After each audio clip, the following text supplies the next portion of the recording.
अब हम आपके पास में सीए फाइनल ऑडिट की जर्नी स्टार्ट करने जा रहे हैं। ठीक है, अब सीए फाइनल ऑडिट में मैं कुछ चीज़ें आपको सबसे पहले एक्सप्लेन कर दूं कि किस तरीके से हमारे पास में यहाँ पे चीज़ें चलेगी। तो यहाँ पे थोड़ा सा ध्यान दीजिएगा। सीए फाइनल ऑडिट की अगर मैं डिस्कशन करूँ सबसे पहले, तो ऐसा है कि दोस्तों सबसे पहले ये सीए इंटर नहीं है, सीए फाइनल है। ठीक है, चीज़ों को हमें थोड़ा अच्छे से पढ़ना पड़ेगा। दूसरी चीज़ है कि आपके पास में जैसे सीए इंटर में था ऐसे ही यहाँ पे स्टैंडर्ड ऑन ऑडिटिंग्स देखने को मिलेंगे ऐसे।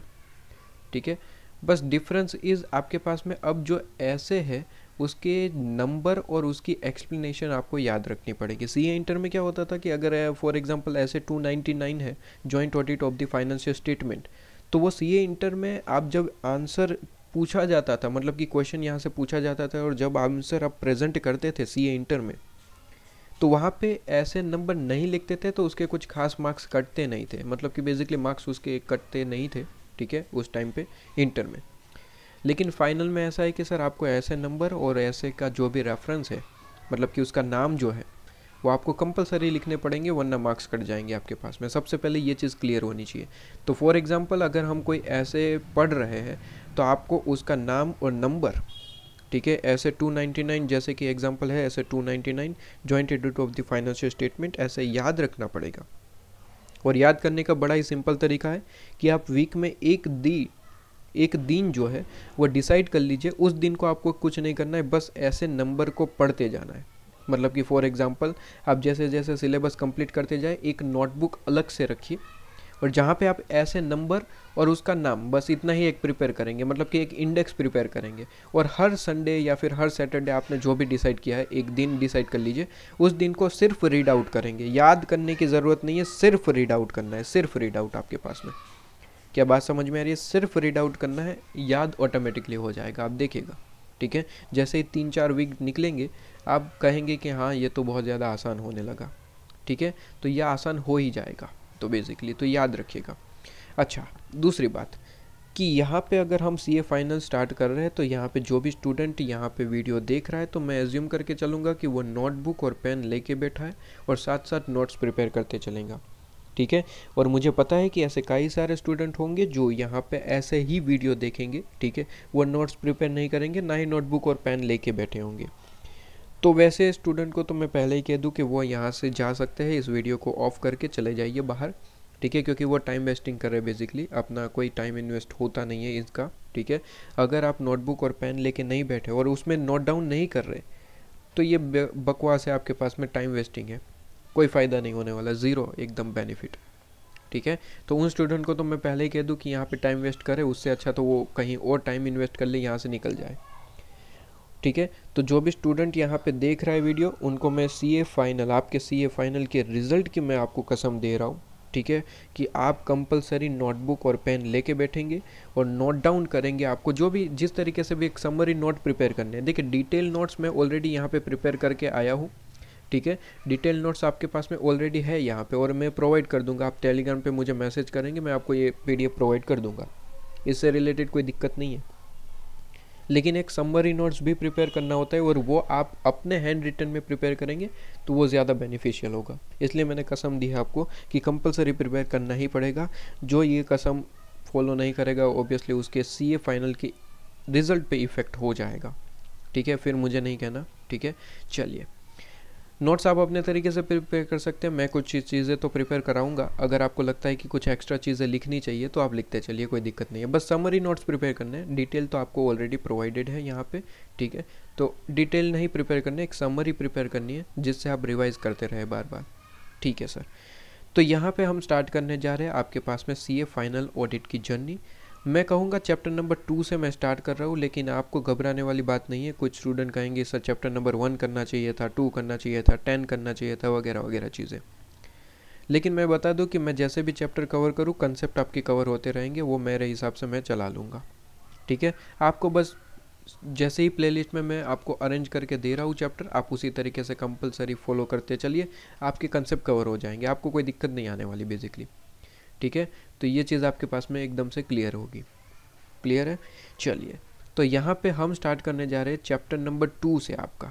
सीए फाइनल ऑडिट की जर्नी चैप्टर नंबर 2 से आपकी स्टार्ट होने जा रही है। चैप्टर नंबर 2 का नाम है जनरल ऑडिटिंग, ठीक है, general auditing principles and auditors responsibility. जैसे सीए इंटर में आप चैप्टर वाइज पढ़ते थे कि चैप्टर में बहुत सारे ऐसे इंक्लूड होते थे, ठीक है, वैसे ही यहाँ पे भी है। चैप्टर नंबर 2 में भी 4-5 ऐसे इंक्लूड है और उसमें से सबसे पहले मैं स्टार्ट करने जा रहा हूँ ऐसे 299। कौन सा? ऐसे 299। ऐसे 299 सबसे पहले मैं क्यों स्टार्ट कर रहा हूँ, इसके 2 रीज़न है। सबसे पहला रीज़न कि ये सबसे ईजीएस्ट ऐसे है, बहुत ज़्यादा ईजी, बहुत ज़्यादा ईजी। और दूसरा रीज़न ये है कि सर ये जो ऐसे है 299 joint audit of the financial statement, ये ऑलरेडी आप इंटर लेवल पे पढ़ के आ रहे हैं, तो यहाँ पे कुछ नया है ही नहीं, एक भी पॉइंट नया नहीं है, वही पॉइंट है जो सीए इंटर में पढ़ के आ रहे थे। लेकिन ऐसी एक दिक्कत है सर, एक कौन सी दिक्कत है? ऐसी है कि सर 2 दिन पहले पढ़ा हुआ याद नहीं रहता है, ये तो इंटर में पढ़ा था, याद कहाँ से रहेगा? तो ये मैं सॉल्यूशन ऑलरेडी कर चुका हूँ, ठीक है। तो मैंने कहा कि सर हम जब ये ऐसे स्टार्ट करेंगे, अभी हम स्टार्ट करेंगे, तो मैं इसी तरीके से स्टार्ट करूँगा जैसे आपको नहीं आता है, इसका कुछ भी आपको याद नहीं है और ना ही कुछ आपके, मैं इस तरीके से स्टार्ट करूँगा जैसे इस स्टैंडर्ड के लिए आप 0 है, एकदम 0 से स्टार्ट करेंगे, ठीक है। तो वो चीज़ें तो आपकी एक बार से क्लियर हो गई कि भाई एकदम 0 से स्टार्ट होगा। ऐसा नहीं माना जाएगा कि भाई आपने इंटर में कुछ पढ़ रखा है और आपको आता है, ऐसा कुछ भी नहीं।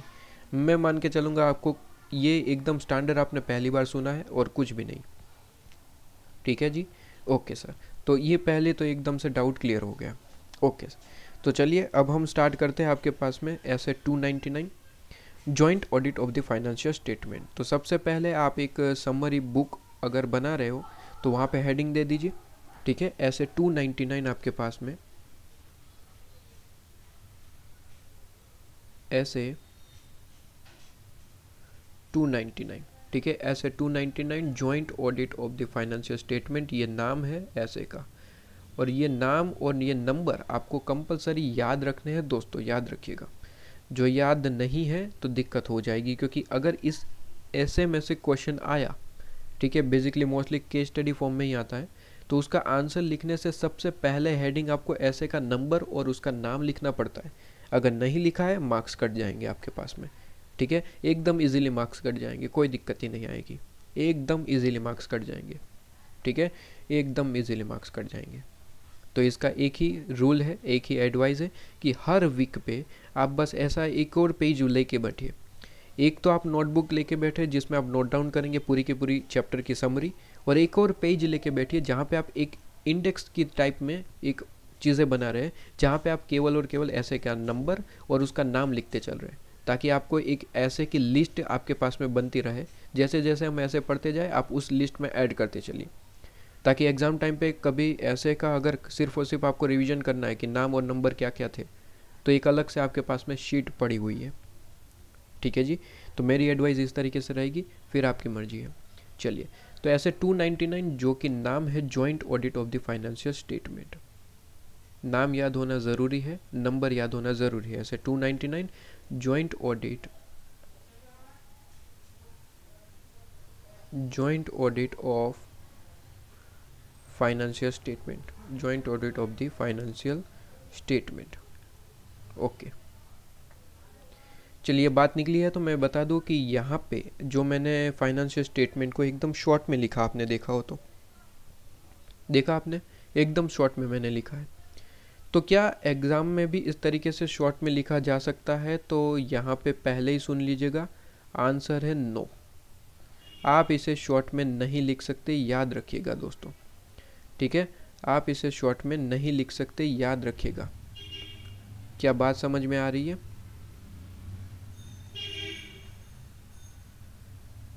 ओके, तो आप शॉर्ट में जो है नहीं लिख सकते, मैंने कहा शॉर्ट फॉर्म अगर यूज़ करेंगे तो आपके मार्क्स कट जाएंगे, फिर बोलना नहीं। मैं शॉर्ट फॉर्म इसलिए यूज़ कर रहा हूँ क्योंकि कुछ सेकंड जो भी आपकी इसमें फाइनेंशियल स्टेटमेंट लिखने में मान लीजिए 5 सेकंड लगती थी, मैंने 2 सेकंड में लिख दिया, तो कहीं ना कहीं आपका टाइम बचाने की कोशिश हो रही है। तो ये पहली बार मैं अच्छे से एक्सप्लेन कर दूं, ताकि दूसरी बार जब भी मैं शॉर्ट फॉर्म यूज़ करूं तो आपको याद होना चाहिए कि आप जब नोट डाउन कर रहे हैं इस चीज़ को, तो आप फुल फॉर्म में ही करेंगे, आप शॉर्ट फॉर्म कभी भी नोट्स में यूज़ ही मत करिएगा, ध्यान रहे दोस्तों। या आपको अभी ना छोटा मोटा ये पॉइंट लग सकता है, लेकिन ये बहुत ज़्यादा इंपॉर्टेंट पॉइंट है, क्योंकि अगर आप नोट्स में भी ऐसे शॉर्ट फॉर्म यूज़ करते हैं तो एग्ज़ाम टाइम पे यही चीज़ आपके दिमाग में बैठ जाएगी और एग्ज़ाम में भी ये मिस्टेक करके आएंगे, इसके नंबर कट जाते हैं। ठीक है, सीए फाइनल में किसी भी तरीके की छोटी मोटी गलती भी आपको जो है अलोएबल नहीं है। ठीक है, तो ऐसे नंबर याद होना चाहिए, उसका नाम होना चाहिए याद, प्लस शॉर्ट फॉर्म आपको यूज़ नहीं करने। इवन जब आप नोट्स प्रिपेयर कर रहे हैं तो वहाँ पे भी मेरी एडवाइस रहेगी कि आप शॉर्ट फॉर्म यूज़ नहीं करेंगे। मैं फुल फॉर्म बोल ही रहा हूँ साथ साथ, तो आप फुल फॉर्म ही लिखिए। ठीक है, फाइनेंशियल स्टेटमेंट मैंने जैसे कि फुल फॉर्म बोला ही है, तो आप फुल फॉर्म ही लिखिए। ओके जी, चलिए, तो joint audit of the financial statement हम स्टार्ट करने जा रहे हैं। सबसे पहले तो सर एक बात जो है, सीए इंटर में आप पढ़ के आ रहे हैं। सर अभी अभी आपने कहा कि सीए इंटर का रेफरेंस नहीं लेंगे, मतलब कि एकदम ज़ीरो से पढ़ाएंगे, तो हाँ जी, मैं ज़ीरो से ही पढ़ाऊँगा, लेकिन ये जो पॉइंट मैं बात कर रहा हूँ ये सीए फाइनल से कोई लेना देना नहीं है, और ना ही इस आपने ऐसे से कोई लेना देना है। बस एक जनरल है कि भाई ऑडिट का मतलब क्या होता है। मैंने कहा सर ऑडिट का मतलब क्या होता है। सीए इंटर में वैसे पढ़ के आ रहे हैं, लेकिन फिर भी मैंने कहा ना मैं ज़ीरो से पढ़ाऊँगा, तो मैं मानता हूँ कि आपको ये पढ़ाना चाहिए। बस ये ऑडिट का मतलब आपको याद रखने वाली बात नहीं है, ये तो एक जनरल सी चीज़ थी जो मैं बस एक्सप्लेन कर रहा हूँ कि सर ऑडिट का मतलब, अगर सिंपल लैंग्वेज में, अगर एकदम सिंपल लैंग्वेज में कहे तो सर एक ऑडिटर होता है। ठीक है, एक ऑडिटर होता है जिसे हम चार्टर्ड अकाउंटेंट कहते हैं। ठीक है, लेकिन ऑडिट की लैंग्वेज में हम इसे ऑडिटर वर्ड यूज़ करते हैं। ऑडिटर क्या करता है सर, फाइनेंशियल स्टेटमेंट किसका होता है सर, एंटिटी का। Financial statement of entity, financial statement of entity का एक डिटेल चेकिंग करता है, जिस प्रोसेस को हम कहते हैं सर ऑडिट, जिस प्रोसेस को हम कहते हैं सर ऑडिट। ये इंटर लेवल से ही पढ़ के आ रहे हैं, लेकिन ये खास कुछ यहाँ से कोई रिलेट नहीं करता, ये तो बस एकदम इंफॉर्मेशनल पॉइंट है। ठीक है, नॉट फॉर आपके पास में रीडिंग या फिर exam point of view. Okay ji, तो कहते हैं कि सर ऑडिट जो है मतलब क्या होता है कि सर एक ऑडिटर होता है एंटिटी के फाइनेंशियल स्टेटमेंट को एकदम से डिटेल में चेक करता है, और चेक करने के बाद अपनी ऑडिट रिपोर्ट इशू करता है, और ऑडिट रिपोर्ट में एक रीजनेबल एश्योरेंस प्रोवाइड करता है।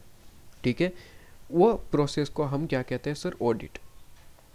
ये चीज़ तो आपको पता ही होगी सर, ऑडिटर जो है एक ऑडिट रिपोर्ट इशू करता है, जिसके अंदर financial statement of the entity में क्या गलतियां हैं, क्या चीज़ें सही है, ठीक है, पूरी की पूरी व्यू उसमें प्रेजेंट करता है। ठीक है, और यहाँ पे आपको जो है प्रोवाइड करता है ये ऑडिट रिपोर्ट। ये चीज़ आपको वैसे भी पता है, इसमें कोई दिक्कत नहीं है।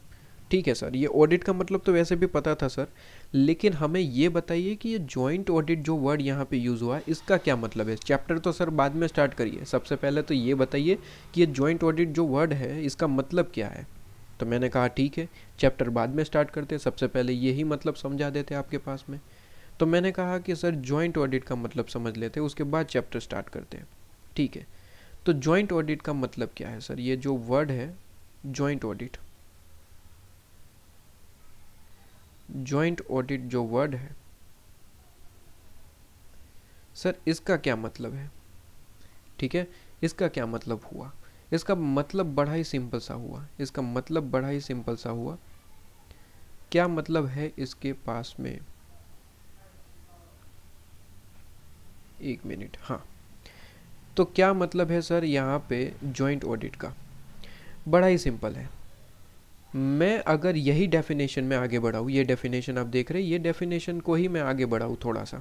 ठीक है, मैंने कहा कि सर ऑडिटर फाइनेंशियल स्टेटमेंट का ऑडिट करता है, इसी प्रोसेस को हम ऑडिट कहते हैं, मतलब कि डिटेल एनालिसिस करता है, डिटेल चेकिंग करता है, इसी प्रोसेस को हम ऑडिट कहते हैं। यहीं पे बस अगर मैं एक थोड़ा सा चेंज कर दूँ, मतलब कि मैं कहूँ कि एक नहीं दो ऑडिटर या फिर दो से ज़्यादा, मैं इसी डेफिनेशन को थोड़ा सा ही चेंज कर रहा हूँ, ज़्यादा नहीं। ठीक है, मैं इसी डेफिनेशन को थोड़ा सा ही चेंज कर रहा हूँ, ज़्यादा नहीं। मैंने कहा कि सर टू और मोर, टू और, मैंने कहा सर टू और मोर ऑडिटर, टू और मोर ऑडिटर जो है ऑडिट करेंगे फाइनेंशियल स्टेटमेंट का। फाइनेंशियल स्टेटमेंट किसका होता है सर? एंटिटी का होता है, मजाक नहीं करिएगा। एंटिटी का फाइनेंशियल स्टेटमेंट होता है। एंटिटी के फाइनेंशियल स्टेटमेंट का ऑडिट करें तो हम इस प्रोसेस को कह देंगे कि सर ये जॉइंट ऑडिट है। इस प्रोसेस को हम क्या कह देंगे सर? जॉइंट ऑडिट है। बस सर इतना ही डिफरेंस है। आंसर इज यस, बस इतना ही डिफरेंस है। मतलब कि सर एक auditor financial statement of the entity का डिटेल चेकिंग करता है, रीजनेबल एश्योरेंस प्रोवाइड करता है, ऑडिट रिपोर्ट इशू करता है, तो इस प्रोसेस को हम ऑडिट कहते हैं। और यहीं पे अगर ये ऑडिटर जो है एक की जगह दो हो जाए या फिर दो से ज़्यादा हो तो इसी पूरी की पूरी प्रोसेस को हम जॉइंट ऑडिट कहते हैं। क्या ये सही है? आंसर इज यस, ये सही है। बस इसी चीज़ में थोड़ा सा ध्यान रखने वाली बात यह है कि ध्यान रहे एक ही एंटिटी के फाइनेंशियल स्टेटमेंट को ऑडिट करने के लिए दो या फिर दो से ज़्यादा ऑडिटर है, तभी हम इसे जॉइंट ऑडिट कहेंगे। एक ही एंटिटी के फाइनेंशियल स्टेटमेंट को चेक करने के लिए, डिटेल चेक करने के लिए, ऑडिट करने के लिए दो या फिर दो से ज़्यादा ऑडिटर को अपॉइंट किया गया है, तभी हम इसे जॉइंट ऑडिट कहेंगे। सर समझ नहीं आया, मतलब कि आपने कहा ये ठीक है लेकिन एक आध एग्जाम्पल के साथ अगर समझाए तो फिर क्या ही बात हो जाएगी। ठीक है सर, अगर आपने कहा है तो हम मना नहीं करेंगे। हमने कहा सर एक एग्जाम्पल लेते हैं, एक नहीं दो तीन लेंगे, लेकिन अभी के लिए एक लेंगे। मैंने कहा सर एग्जाम्पल देखिए, मैंने कहा सर एग्जाम्पल देखिए। एग्जाम्पल ऐसा है कि sir Reliance industry, Reliance limited एक प्रैक्टिकल एग्जाम्पल है। रिलायंस में मैं कह दूं कि रिलायंस लिमिटेड में आपके पास में जॉइंट ऑडिटर है। ठीक है, रिलायंस आपके पास में जो इंडस्ट्री है रिलायंस लिमिटेड है, आप गूगल पे भी सर्च कर सकते हैं कि रिलायंस में जॉइंट ऑडिट चलता है, मतलब कि दो से ज़्यादा ऑडिटर है उसके अंदर। ठीक है, तो एक प्रैक्टिकल एग्जांपल है। आपके पास में गूगल की सिस्टम है, इंफॉर्मेशन आपके पास में इतनी सारी अवेलेबल है, तो कभी आप वो उस पर रिसर्च भी कर सकते हैं कि भाई रिलायंस में अगर दो ऑडिटर है तो दो कौन कौन से ऑडिटर है वगैरह, सारी नॉलेज बढ़ा सकते हैं आपने। ठीक है, मैंने आपका काम तो एकदम आसान कर दिया, मैंने नाम दे दिया कि रिलायंस लिमिटेड में जॉइंट ऑडिट होता है। तो बस अगर आपको लगता है कि सर नॉलेज गेन करना चाहिए, वैसे एग्जाम पॉइंट ऑफ व्यू से इंपॉर्टेंट नहीं है, एग्जाम पॉइंट ऑफ व्यू से जो इंपॉर्टेंट है वो तो मुझे यहाँ पे बताना ही है। ठीक है, इससे ज़्यादा तो एग्ज़ाम में नहीं आएगा। जो मैं यहाँ पे नहीं बता रहा हूँ एग्ज़ाम में नहीं आने वाला।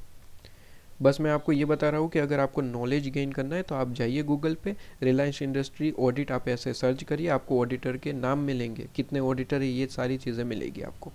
ठीक है, मैंने ये तो आपको एग्जांपल दे ही दिया कि रिलायंस इंडस्ट्री आपके पास में जॉइंट ऑडिट होता है उसके अंदर। ठीक है, मतलब कि दो चार्टर्ड अकाउंटेंट फर्म जो है एज एन ऑडिटर इसका ऑडिट करती है। लेकिन अभी भी मैं थोड़ा डिटेल पढ़ा दूँ, उसके बाद चेकिंग करिए, मतलब कि लेक्चर के बाद ही आप उस पर सर्च वगैरह करिए, क्योंकि मुझे अभी थोड़ा सा डिटेल में पढ़ाना है। मैंने कहा कि सर एक आर लिमिटेड करके कोई कंपनी है, आर लिमिटेड करके कोई कंपनी है। अब आर लिमिटेड करके जो कंपनी है उसके अंदर ऑडिट होता है सर। क्या होता है सर? ऑडिट होता है। ये तो सर कोई नई बात है नहीं, ऑडिट तो होता ही है हर एक कंपनी में, तो कौन सी बड़ी बात है। ठीक है सर, तो इसमें कोई बड़ी बात नहीं थी। ओके, कोई बड़ी बात नहीं थी। मैंने कहा कि आर लिमिटेड का ऑडिट होता है, कोई बड़ी बात नहीं है सर। ठीक है, कोई बड़ी बात नहीं है सर। और मैंने कहा कि सर आर लिमिटेड का जो ऑडिट होता है वो ऑडिट करती है ABC and company, ABC and company ऐसा नाम है। ठीक है, ABC एंड कंपनी। क्या इसे जॉइंट ऑडिट कहेंगे? तो यहाँ पे आंसर है, आपके पास में आंसर निकल के आता है कि सर इसे जॉइंट ऑडिट नहीं कहेंगे। जॉइंट ऑडिट, क्या ये जॉइंट ऑडिट है? तो sir answer is big no, very big no. ठीक है, ये जॉइंट ऑडिट नहीं है। क्यों सर? क्योंकि सर अभी अभी आपने बताया कि किसी भी कंपनी के फाइनेंशियल स्टेटमेंट का ऑडिट हो रहा है, तो अगर वहाँ पे दो या फिर दो से ज़्यादा ऑडिटर मिलके ये ऑडिट कर रहे हैं तभी जॉइंट ऑडिट है। सर आपने तो कहा कि यहाँ पे एक ही कंपनी है, मतलब कि एक ही फर्म है, एक ही फर्म जो है वो ऑडिट कर रही है। तो अगर एक ही फर्म ऑडिट कर रही है तो ये तो नॉर्मल ऑडिट है, जॉइंट ऑडिट नहीं है सर। बिल्कुल सही। तो ये एग्जाम्पल नंबर 1 हुआ।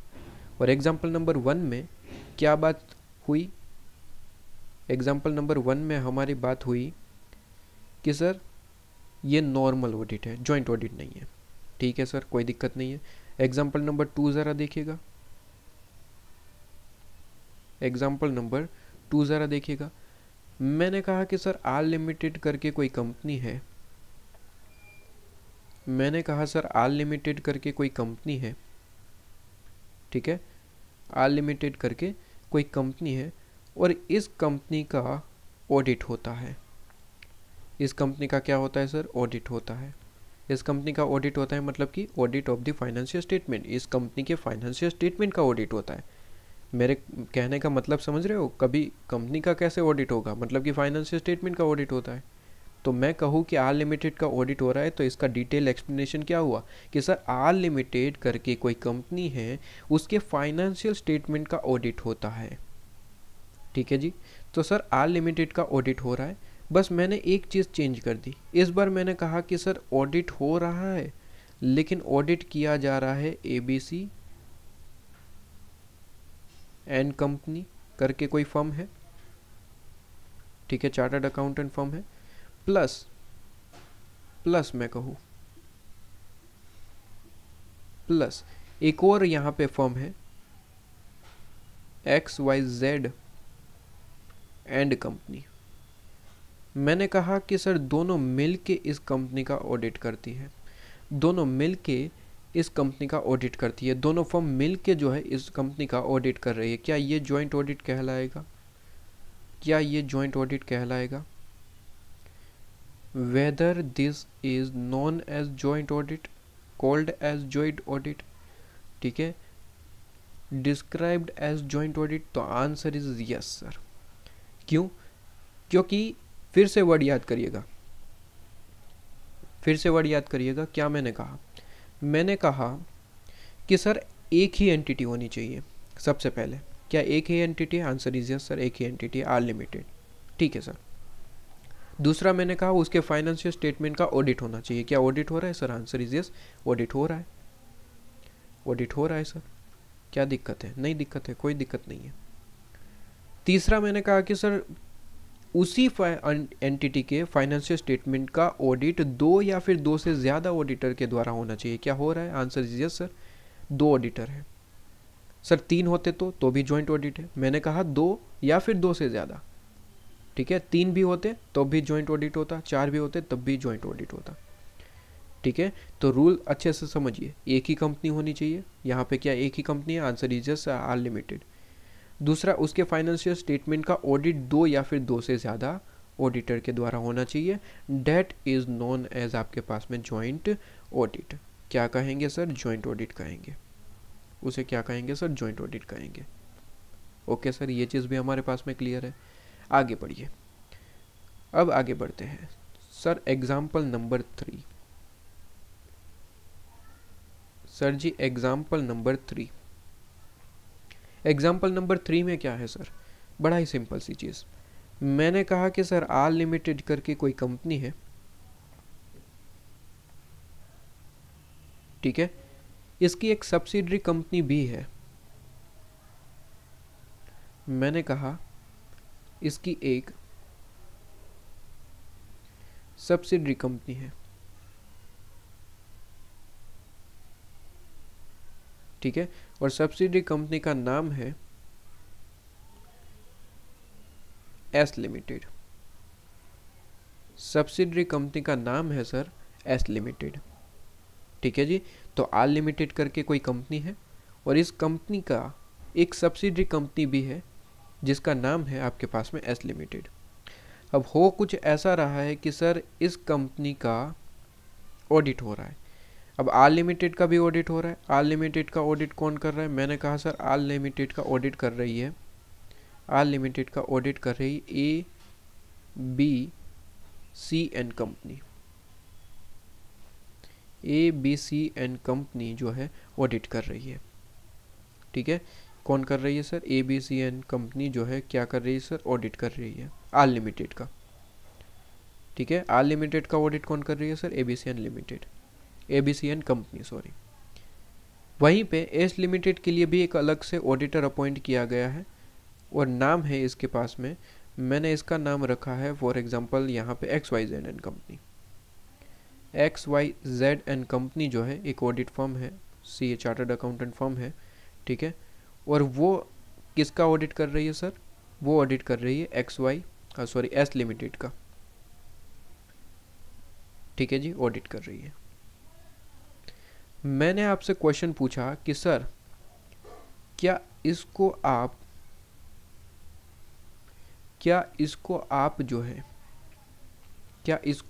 जो है जॉइंट ऑडिट कहेंगे? अच्छे से समझ के आंसर दीजिएगा।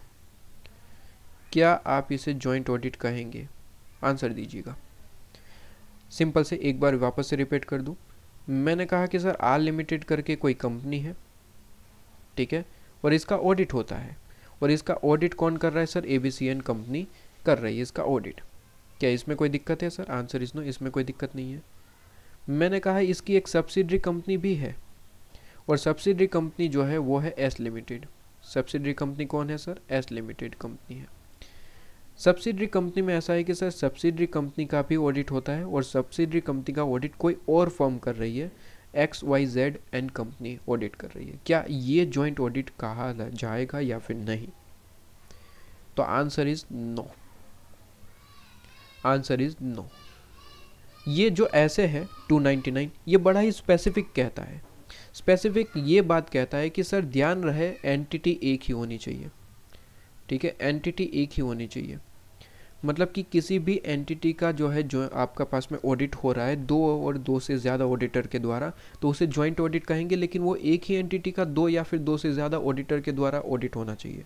अब हालांकि आर लिमिटेड की सब्सिडरी कंपनी जो है एस लिमिटेड, वो दोनों एक ही मानी जाती है अपने नज़रिए से, लेकिन लो के नज़रिए से ये भी एक अलग कंपनी है और ये भी एक अलग कंपनी है, और आपने इसे बाइफरकेटेड वे में ही काम किया है, ठीक है, बाइफरकेटेड वे में ही। मतलब कि होल्डिंग को अलग बना दिया, सब्सिडी को अलग बना दिया, और उसके बाद आप उसका ऑडिट करवा रहे।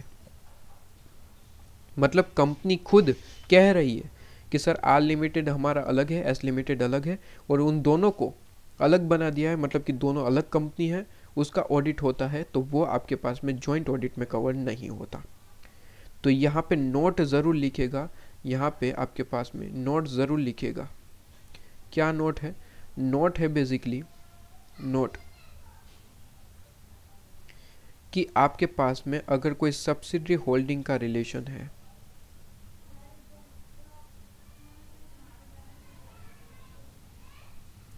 सब्सिडरी एंड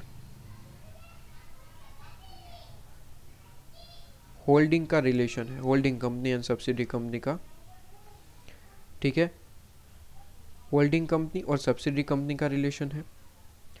दूसरा मैंने कहा आपके पास में, दूसरा मैंने आपके पास में कहा कि फॉर एग्जांपल कंपनी के अंदर डिफरेंट डिफरेंट डिवीज़न आपने बना दिए, कंपनी के अंदर डिफरेंट डिफरेंट डिविजन्स आपने बना दिए, ठीक है, बिजनेस के हिसाब से डिवीज़न बनाते रहते हैं, और डिवीज़न डिफरेंट बना के उसके बाद ही ऑडिटर को अपॉइंट किया। फॉर एग्जांपल आर लिमिटेड ने दो डिवीज़न बनाए, एक डिवीज़न पेट्रोलियम के हिसाब से, दूसरा डिवीज़न बनाए फॉर एग्जांपल कॉस्मेटिक प्रोडक्ट के हिसाब से। तो दो डिवीज़न बनाए और उसके हिसाब से फिर दो डिवीज़न में अलग अलग ऑडिट फर्म की अपॉइंटमेंट कर दी। तो क्या ये जॉइंट ऑडिट कहलाएगा? Answer is no. अगर आपने डिवीज़न बनाया उसके बाद अब डिवीज़न के लिए आप जो है डिफरेंट डिफरेंट ऑडिट फर्म को अपॉइंट कर रहे हैं, तो ये जॉइंट ऑडिट नहीं है, ठीक है। जॉइंट ऑडिट तो तब कहलाएगा जब एक ही कंपनी है और उसे अपॉइंट कर रहे हैं, उसमें अपॉइंट हो रहे हैं दो या फिर दो से ज़्यादा ऑडिटर। तो क्या डिवीज़न इसके अंदर आएगा? Answer is no. डिवीज़न आपने ऑलरेडी बना रखे हैं और फिर आप जो है डिफरेंट डिफरेंट डिवीज़न के लिए डिफरेंट डिफरेंट ऑडिट फर्म को अपॉइंट कर रहे हैं, तो वो जॉइंट ऑडिट में नहीं आएगा, वो जॉइंट ऑडिट में नहीं आएगा। तो ये भी मैंने बात कर दी। इसके बाद मैंने कहा कि सर सब्सिडी हो गया, डिवीज़न हो गया, ठीक है, ये चार, ये बस इतना ही सफिशिएंट है। मैंने कहा कि ये जो दो बातें मैंने कही, ये दो आपको पूछा जाए कि क्या ये जॉइंट ऑडिट कहलाएंगे, तो आंसर इज़ नो। याद रखिएगा, ये जॉइंट ऑडिट नहीं कहलाएंगे, जॉइंट ऑडिट नहीं कहलाएंगे, ये जॉइंट ऑडिट नहीं है, ये जॉइंट ऑडिट नहीं है। क्या ये चीज़ क्लियर है आपके पास में? आइए, मैंने ऐसे कुछ एग्जांपल भी आपके नोट्स में मैंने दे रखे, आप एक बार के लिए देखेंगे तो आपको समझ आ जाएगा। चलिए, सबसे पहले मैंने कहा सर, सबसे पहले हाँ ओके, मैंने कहा सबसे पहले कि सर देखिए, what is joint audit. Joint audit का मतलब क्या होता है, जैसे कि मैंने समझा दिया आपके पास में, एक्सप्लेन कर दिया, वही चीज़ यहाँ पे भी लिखी है। कहते हैं कि जॉइंट ऑडिट एक ऐसे तरीके का ऑडिट है, और ऑडिट तो आपको पता ही है financial statement of the entity का ही होता है। तो कहते हैं जॉइंट ऑडिट एक ऐसा ऑडिट है फाइनेंशियल स्टेटमेंट का जहाँ पे ऑडिटर एक नहीं बल्कि दो या फिर दो से ज़्यादा होते हैं। दो या फिर दो से ज़्यादा ऑडिटर को अपॉइंट किया जाता है और वो ऑडिट रिपोर्ट अपनी इशू करते हैं। ठीक है, तो इसे हम जॉइंट ऑडिट कहते हैं। और जैसे मैं ये कहूँ कि सर ये दो और दो से ज़्यादा ऑडिटर अपॉइंट होते हैं और वो अपनी ऑडिट रिपोर्ट इशू करते हैं, तो एक डाउट आपके दिमाग में क्रिएट हो जाता है कि सर दो या फिर दो से ज़्यादा अपॉइंट हुए ऑडिटर, तो क्या ये सेपरेट सेपरेट अपनी ऑडिट रिपोर्ट इशू करेंगे या फिर एक ही ऑडिट रिपोर्ट इशू करेंगे, किस तरीके से होगा? तो मैंने कहा कि थोड़ा रुक जाइए, एक एक चीज़ को डिस्कस करना है। ठीक है, बस सुनते चलिए और नोट डाउन करते चलिए, कोई दिक्कत नहीं आने वाली। ठीक है, तो मैंने कहा कि जॉइंट ऑडिट का मतलब क्या है सर? जॉइंट ऑडिट का मतलब ऐसा audit of the financial statement of the entity है जहाँ पे दो या फिर दो से ज़्यादा ऑडिटर अपॉइंट होते हैं और इस चीज़ का ऑडिट करके, मतलब कि फाइनेंशियल स्टेटमेंट का पूरा ऑडिट करके अपना ऑडिट रिपोर्ट इशू करते हैं। इसे हम कहते हैं जॉइंट ऑडिट। एग्जाम्पल भी मैंने यहाँ पे दे रखे कि मैंने एग्जाम्पल दिया कि सर एक कंपनी है, जैसे कि मैंने एग्जाम्पल अभी दिया कि आल लिमिटेड, हमारे एग्जाम्पल के हिसाब से आल लिमिटेड है। कहते हैं आल लिमिटेड का एक ऑडिटर अपॉइंट किया गया, प्लस आल लिमिटेड का एक डिवीज़न था sir, for example petroleum division बना रखा है, तो उस डिवीज़न में भी हमने अलग से एक ऑडिटर की अपॉइंटमेंट करी। तो क्या ये जॉइंट ऑडिट है? आंसर इज़ नो, ये जॉइंट ऑडिट नहीं है। ठीक है, जॉइंट ऑडिट नहीं है, क्योंकि स्पेसिफिकली अगर आप अपने कंपनी में से किसी चीज़ को अलग करके ही उसके लिए अपॉइंटमेंट करवा रहे हैं ऑडिटर की, तो वो तो अलग ही कर दिया ना आपने, तो फिर जॉइंट ऑडिट किस तरीके से? ठीक है, जॉइंट ऑडिट का पहला रूल है कि एक ही एंटिटी होना चाहिए, पूरी की पूरी एंटिटी दो या फिर दो से ज़्यादा ऑडिट फर्म को अगर आपने सौंप दी है तभी ये जॉइंट ऑडिट है। आप अपना डिवीज़न बना रहे हैं, आप अपना सब्सिडरी बना रहे हैं और फिर उसे अलग से ऑडिटर को अपॉइंटमेंट कर रहे हैं उसमें, तो वो जॉइंट ऑडिट नहीं है। क्लियर है सर? बिल्कुल क्लियर है। उसके बाद मैंने कहा कि सर ऑडिटर है एक होल्डिंग कंपनी के अंदर, हमारे एग्जाम्पल के हिसाब से आल लिमिटेड। कहते हैं एक आल लिमिटेड है, होल्डिंग कंपनी है, उसके अंदर ऑडिटर की अपॉइंटमेंट की गई। और दूसरा होल्डिंग कंपनी की है एक सब्सिडरी कंपनी है, हमारे एग्जांपल के हिसाब से एस लिमिटेड। ठीक है, कहते हैं कि उसमें भी ऑडिटर की अपॉइंटमेंट हुई। तो क्या ये जॉइंट ऑडिट कहलाएगा? आंसर इज नो, क्योंकि आप अपनी कंपनी में से दूसरी कंपनी को, सब्सिडरी कंपनी को एक अलग ही तो महत्व दे रहे हैं, आप उसके लिए अलग से ही अपॉइंटमेंट कर रहे हैं, तो ये जॉइंट ऑडिट कहाँ से हुई? ये जॉइंट ऑडिट नहीं होगी सर, ये जॉइंट ऑडिट नहीं होगी। क्लियर है? तीसरा एग्जांपल, मैंने कहा सर एक कंपनी ए है, उसके अंदर मैंने एक ऑडिटर को अपॉइंट किया और वहीं पे उसी कंपनी में कंपनी ए में दूसरे ऑडिटर को भी अपॉइंट किया। तो क्या ये जॉइंट ऑडिट है? आंसर इज यस, यही तो जॉइंट ऑडिट है हमारे एग्जांपल के हिसाब से। कौन सा example? Example number 2। Example number 2 कि आल लिमिटेड करके कोई कंपनी है जिसका ऑडिट करने के लिए दो फर्म है, ABCN कंपनी, XYZN कंपनी, दोनों कंपनी है और दोनों कंपनी मिलके ये आल लिमिटेड के फाइनेंशियल स्टेटमेंट का ऑडिट करती है। तो क्या ये जॉइंट ऑडिट कहलाएगा? आंसर इज यस, ये जॉइंट ऑडिट कहलाएगा। क्या इतनी सी चीज़ क्लियर है आपके पास में? बहुत ही ज़्यादा सिंपल सी बात मैंने करी है, कोई कॉम्प्लिकेटेड बात नहीं करी है। बस मैंने यहाँ पे एक डाउट आपका पेंडिंग रखा है। कौन सा डाउट सर? आपके दिमाग में एक डाउट रहा कि सर ये ऑडिट रिपोर्ट जो है, ठीक है, ये जो ऑडिटर्स है, जो आपने कहा कि सर दो या फिर दो से ज़्यादा होते हैं, ठीक है, दो और दो से ज़्यादा मिल के जो ऑडिट करते हैं फाइनेंशियल स्टेटमेंट का, एंटिटी के फाइनेंशियल स्टेटमेंट का, उसे हम जॉइंट ऑडिट कहते हैं। तो सर आपके दिमाग में एक डाउट रहा कि सर ये जो दो और दो से ज़्यादा ऑडिटर एक साथ मिल के एक ही कंपनी के फाइनेंशियल स्टेटमेंट का ऑडिट कर रहे हैं, तो सर ये सेपरेट ऑडिट रिपोर्ट इशू करेंगे या फिर एक ही ऑडिट रिपोर्ट इशू करेंगे, ये आपके पास में डाउट आया, ठीक है, ऑडिट रिपोर्ट, ठीक है, ऑडिट रिपोर्ट पे आपके पास में हो गया एक बड़ा सा क्वेश्चन मार्क कि सर सेपरेट सेपरेट होता है या फिर एक ही तरीके का सिंगल ही इशू करते हैं। तो ये डाउट आपके पास में रहा, ये मैंने थोड़ा सा पेंडिंग रखा, या फिर एक एग्जांपल ही लेके उसे भी ख़त्म ही कर देते हैं, पेंडिंग क्यों रखना। चलिए, तो मैंने कहा कि सर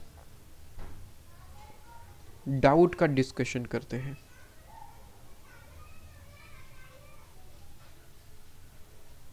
ठीक है, मैंने कहा कि सर डाउट का डिस्कशन करते हैं। डाउट क्या आया है सर? डाउट बड़ा ही सिंपल सा आया है। डाउट ऐसा है कि सर बहुत ही ज़्यादा सिंपल, एक मिनट ज़रा मैं यहाँ पे थोड़ा सा,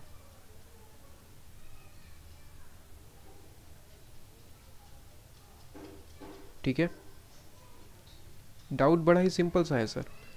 क्या डाउट है? मैंने कहा डाउट बड़ा ही सिंपल सा क्रिएट हुआ है आपके पास में। डाउट ऐसा है कि सर जॉइंट ऑडिट का मतलब तो समझ आ गया कि एक ही एंटिटी के फाइनेंशियल स्टेटमेंट को दो या फिर दो से ज़्यादा ऑडिटर ऑडिट कर रहे हैं, इसे हम जॉइंट ऑडिट कहते हैं। बस डाउट ये है कि सर जो ऑडिट रिपोर्ट इशू की जाती है, ठीक है, ऑडिट रिपोर्ट, ठीक है, इशूड बाय जॉइंट ऑडिटर, ठीक है, जॉइंट ऑडिटर, जो रिपोर्ट इशू की जाती है जॉइंट ऑडिटर के द्वारा वो सेपरेट होती है या फिर सिंगल होती है, ठीक है, सिंगल होती है या फिर सेपरेट होती है। बस ये क्वेश्चन मार्क हो गया, ये बड़ा सा डाउट आया। इसका सॉल्यूशन भी करवा दीजिए सर। बिल्कुल करवाएंगे, कोई दिक्कत थोड़ी ना है। मैंने कहा कि सर आल लिमिटेड करके कोई कंपनी है। मैंने कहा सर आल लिमिटेड करके क्या है सर? एक कंपनी है। आल लिमिटेड करके कौन है सर? कंपनी है। अब आल लिमिटेड का इतना बड़ा टर्नओवर था। अच्छा, ये अपॉइंटमेंट के बारे में भी मैं अभी डिस्कस कर लूँ कि सर ये 2 ऑडिटर अपॉइंट करने, 3 करने हैं, 4 करने हैं, कौन अपॉइंट करता है सर? आपको पता है सर, कंपनी एंटिटी ही अपॉइंट करती है। मतलब कि आल लिमिटेड को लगता है कि सर 2 अपॉइंटमेंट करनी चाहिए तो 2 करेगी। आल लिमिटेड को लगता है कि सर एक ही ऑडिट फर्म को हमें अपॉइंट करना है तो एक ही करेगी। तो वो कम्प्लीटली एंटिटी के ऊपर है। कोई रूल एंड रेगुलेशन नहीं है कि सर आपको 4 करना पड़ेगा, 5 ऑडिट फर्म को अपॉइंट करना पड़ेगा या फिर 2 करना पड़ेगा। ठीक है, जितना बड़ा टर्नओवर उसके हिसाब से कंपनी सोचेगी। अब फॉर एग्जांपल आल लिमिटेड जो है हमारी कंपनी, उसका इतना बड़ा टर्नओवर है कि आल लिमिटेड को लगता है कि सर हमें 2 ऑडिट फर्म अपॉइंट करनी पड़ेगी। ठीक है, तो आल लिमिटेड को लगता है कि सर हमारे जो फाइनेंशियल स्टेटमेंट का ऑडिट करने के लिए, audit of the financial statement, audit of the financial statement के लिए हमें 2 फर्म अपॉइंट करनी पड़ेगी। ठीक है, 2 firm as an auditor, as an auditor 2 firm को अपॉइंट करना पड़ेगा as an auditor. All limited को लगता है तो 2 फर्म को उन्होंने अपॉइंट कर दिया। क्लियर है? अपॉइंट कर दिया, कोई दिक्कत नहीं है। Okay sir. अब ऐसा हुआ कि ये दोनों फर्म ने अपना काम स्टार्ट कर दिया, ऑडिट करना शुरू कर दिया फाइनेंशियल स्टेटमेंट का। अब फाइनेंशियल स्टेटमेंट का ऑडिट करना शुरू कर दिया और कंप्लीट हो गया काम। अब ऐसा हुआ कि सर, ऐसा हुआ कि ये दोनों फर्म ने ऑडिट किया फाइनेंशियल स्टेटमेंट को। अब दिक्कत ये आई कि सर फर्म जो 1 है और फर्म 2 है, ठीक है, दोनों का अलग अलग रिजल्ट निकल के आया। फर्म 1 कहती है कि फाइनेंशियल स्टेटमेंट एकदम परफेक्ट है, कोई दिक्कत नहीं है। फर्म 2 कहती है कि फाइनेंशियल स्टेटमेंट में मिस्टेक है।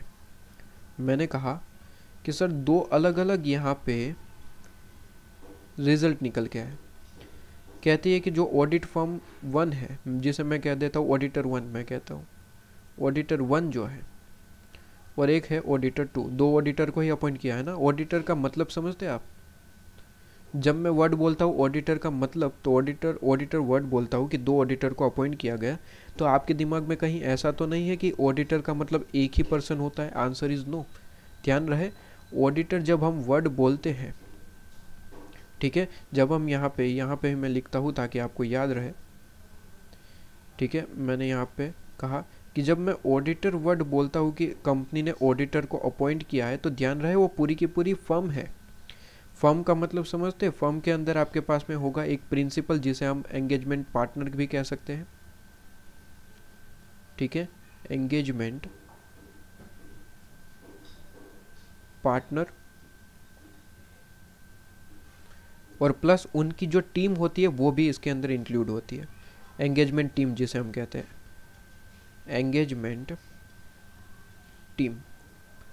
तो ये चीज़ आपके पास में एकदम से क्लियर होनी चाहिए। बेसिकली ये तो बड़ा ही कहते हैं कि आपके पास में एक बेसिक चीज़ें हैं जो आपको पता होती ही है, ठीक है। सही है, इंटर लेवल पे पढ़ के आते हैं ये चीज़ तो, ठीक है, ये तो एक्सपेक्ट किया जाता है कि आपको पता ही होगा, लेकिन फिर भी मैंने बता दिया कि सर जब मैं कहता हूँ कि किसी फर्म, किसी कंपनी ने, ठीक है, किसी ऑडिटर को अपॉइंट किया है, तो ऑडिटर का मतलब कोई एक पर्सन नहीं है सर, पूरी की पूरी फर्म है।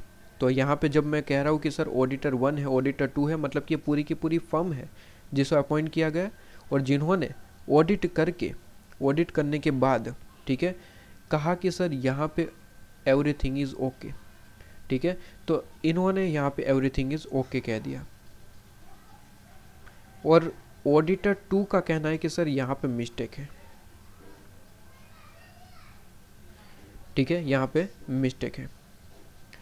तो सर दोनों का जो है यहाँ पे रूल अलग अलग हो गया। मतलब कि अब मुझे यहाँ पे बताइएगा, इंटर लेवल पे वैसे पढ़ के आ रहे हैं, लेकिन फिर भी एक बार से यहाँ पे आपके सिलेबस में है, पढ़ेंगे, लेकिन यहाँ पे मैं सिंपली पूछता हूँ अपने रिस्क पे, ठीक है, मैं आपसे पूछता हूँ कि आपको याद होगा कि सर ऑडिट रिपोर्ट जब इशू करना होता है तो ऑडिटर को ये देखना होता है कि कौन सा ओपिनियन हमें मतलब कि देना है, क्वालिफाइड, ठीक है, या फिर एडवर्स, ये सारी चीज़ें। क्या आपको याद है? ठीक है, आपको याद होना ज़रूरी है। तो मैंने कहा कि सर ऑडिटर 1 जो है उसको तो ओके लग रहा है, तो उसमें तो कोई दिक्कत नहीं है, ठीक है, उसके लिए तो कोई दिक्कत नहीं है, वो तो पूरे का पूरा ऑडिट रिपोर्ट ओके है, वहाँ पे कोई दिक्कत नहीं है। लेकिन ऑडिटर 2 ओपिनियन चेंज करेगा, क्वालिफाइड या फिर एडवर्स अपने तरीके से देगा, ठीक है। तो यहाँ पे एक चीज़ इंपॉर्टेंट है कि ये तो अपनी रिपोर्ट इशू करना चाहता है कि एवरीथिंग इज़ ओके, लेकिन ऑडिटर 2 जो है अपना रिपोर्ट जो है वो मॉडिफाइड करना चाहता है, ठीक है, मॉडिफाइड रिपोर्ट इशू करना चाहता है, क्योंकि इसको कुछ ऐसा लग रहा है कि यहाँ पे मिस्टेक है, और उसने मिस्टेक ढूंढ भी निकाली होगी ऑब्वियसली, ठीक है। तो दोनों का अलग अलग ओपिनियन बन गया। तो अब क्या करें सर, क्योंकि जॉइंट ऑडिट हो रहा है, तो दोनों ऑडिटर जो है एक ही फर्म का ऑडिट कर रहे हैं, एक कह रहा है कि सर सब कुछ सही है, दूसरा कह रहा है कि मिस्टेक है। अब क्या करें? यही तो आपका डाउट था। आपने डाउट क्या पूछा था? कहते हैं कि सर ऑडिट रिपोर्ट इशू कौन करेगा, कैसे करेगा जॉइंट ऑडिटर, क्या सेपरेटली एक ही इशू करेंगे या फिर दो? तो मैं कहता हूँ कि सर सबसे पहले एक बात समझिए कि अगर दोनों ऑडिटर कहते कि सर, दोनों ऑडिटर ये कहते कि ओके है फाइनेंशियल स्टेटमेंट, ठीक है, कोई गलती नहीं है, तो ये लोग एक नॉर्मल ऑडिट रिपोर्ट इशू कर देते। अगर दोनों कहते कि मिस्टेक है तो क्वालिफाइड रिपोर्ट दोनों मिलके अपॉइंट इशू कर देते, ठीक है। लेकिन एक कह रहा है कि सर मिस्टेक है, एक कह रहा है नहीं है, तो उस केस में अपनी सेपरेट ऑडिट रिपोर्ट इशू की जाएगी, ठीक है। सारी चीज़ें लिखी हुई है, वापस से समझाऊंगा, ये तो बस एग्जांपल दे रहा हूँ, ये चीज़ें वापस से मुझे डिटेल में पढ़ानी है अभी नोट्स के अंदर, ठीक है। तो अभी सिर्फ सुनना है और नोट डाउन करना है, वापस से दूसरी बार ये चीज़ें रिपीट होने वाली है, ठीक है। तो मैंने कहा कि सर अगर यहाँ पे थोड़ा सा समझ लीजिएगा, मैंने कहा if opinion of joint auditor, ये जॉइंट ऑडिटर जो है उनका ओपिनियन, ठीक है, ओपिनियन अगर कॉमन है, इक्वल है, ठीक है, दोनों एक ही चीज़ कह रहे हैं, तो एक सिंगल ऑडिट रिपोर्ट इशू की जाएगी। ठीक है, एक आपके पास में ओनली वन ऑडिट रिपोर्ट, इस तरीके से मैं लिख देता हूँ। ठीक है, आपके पास में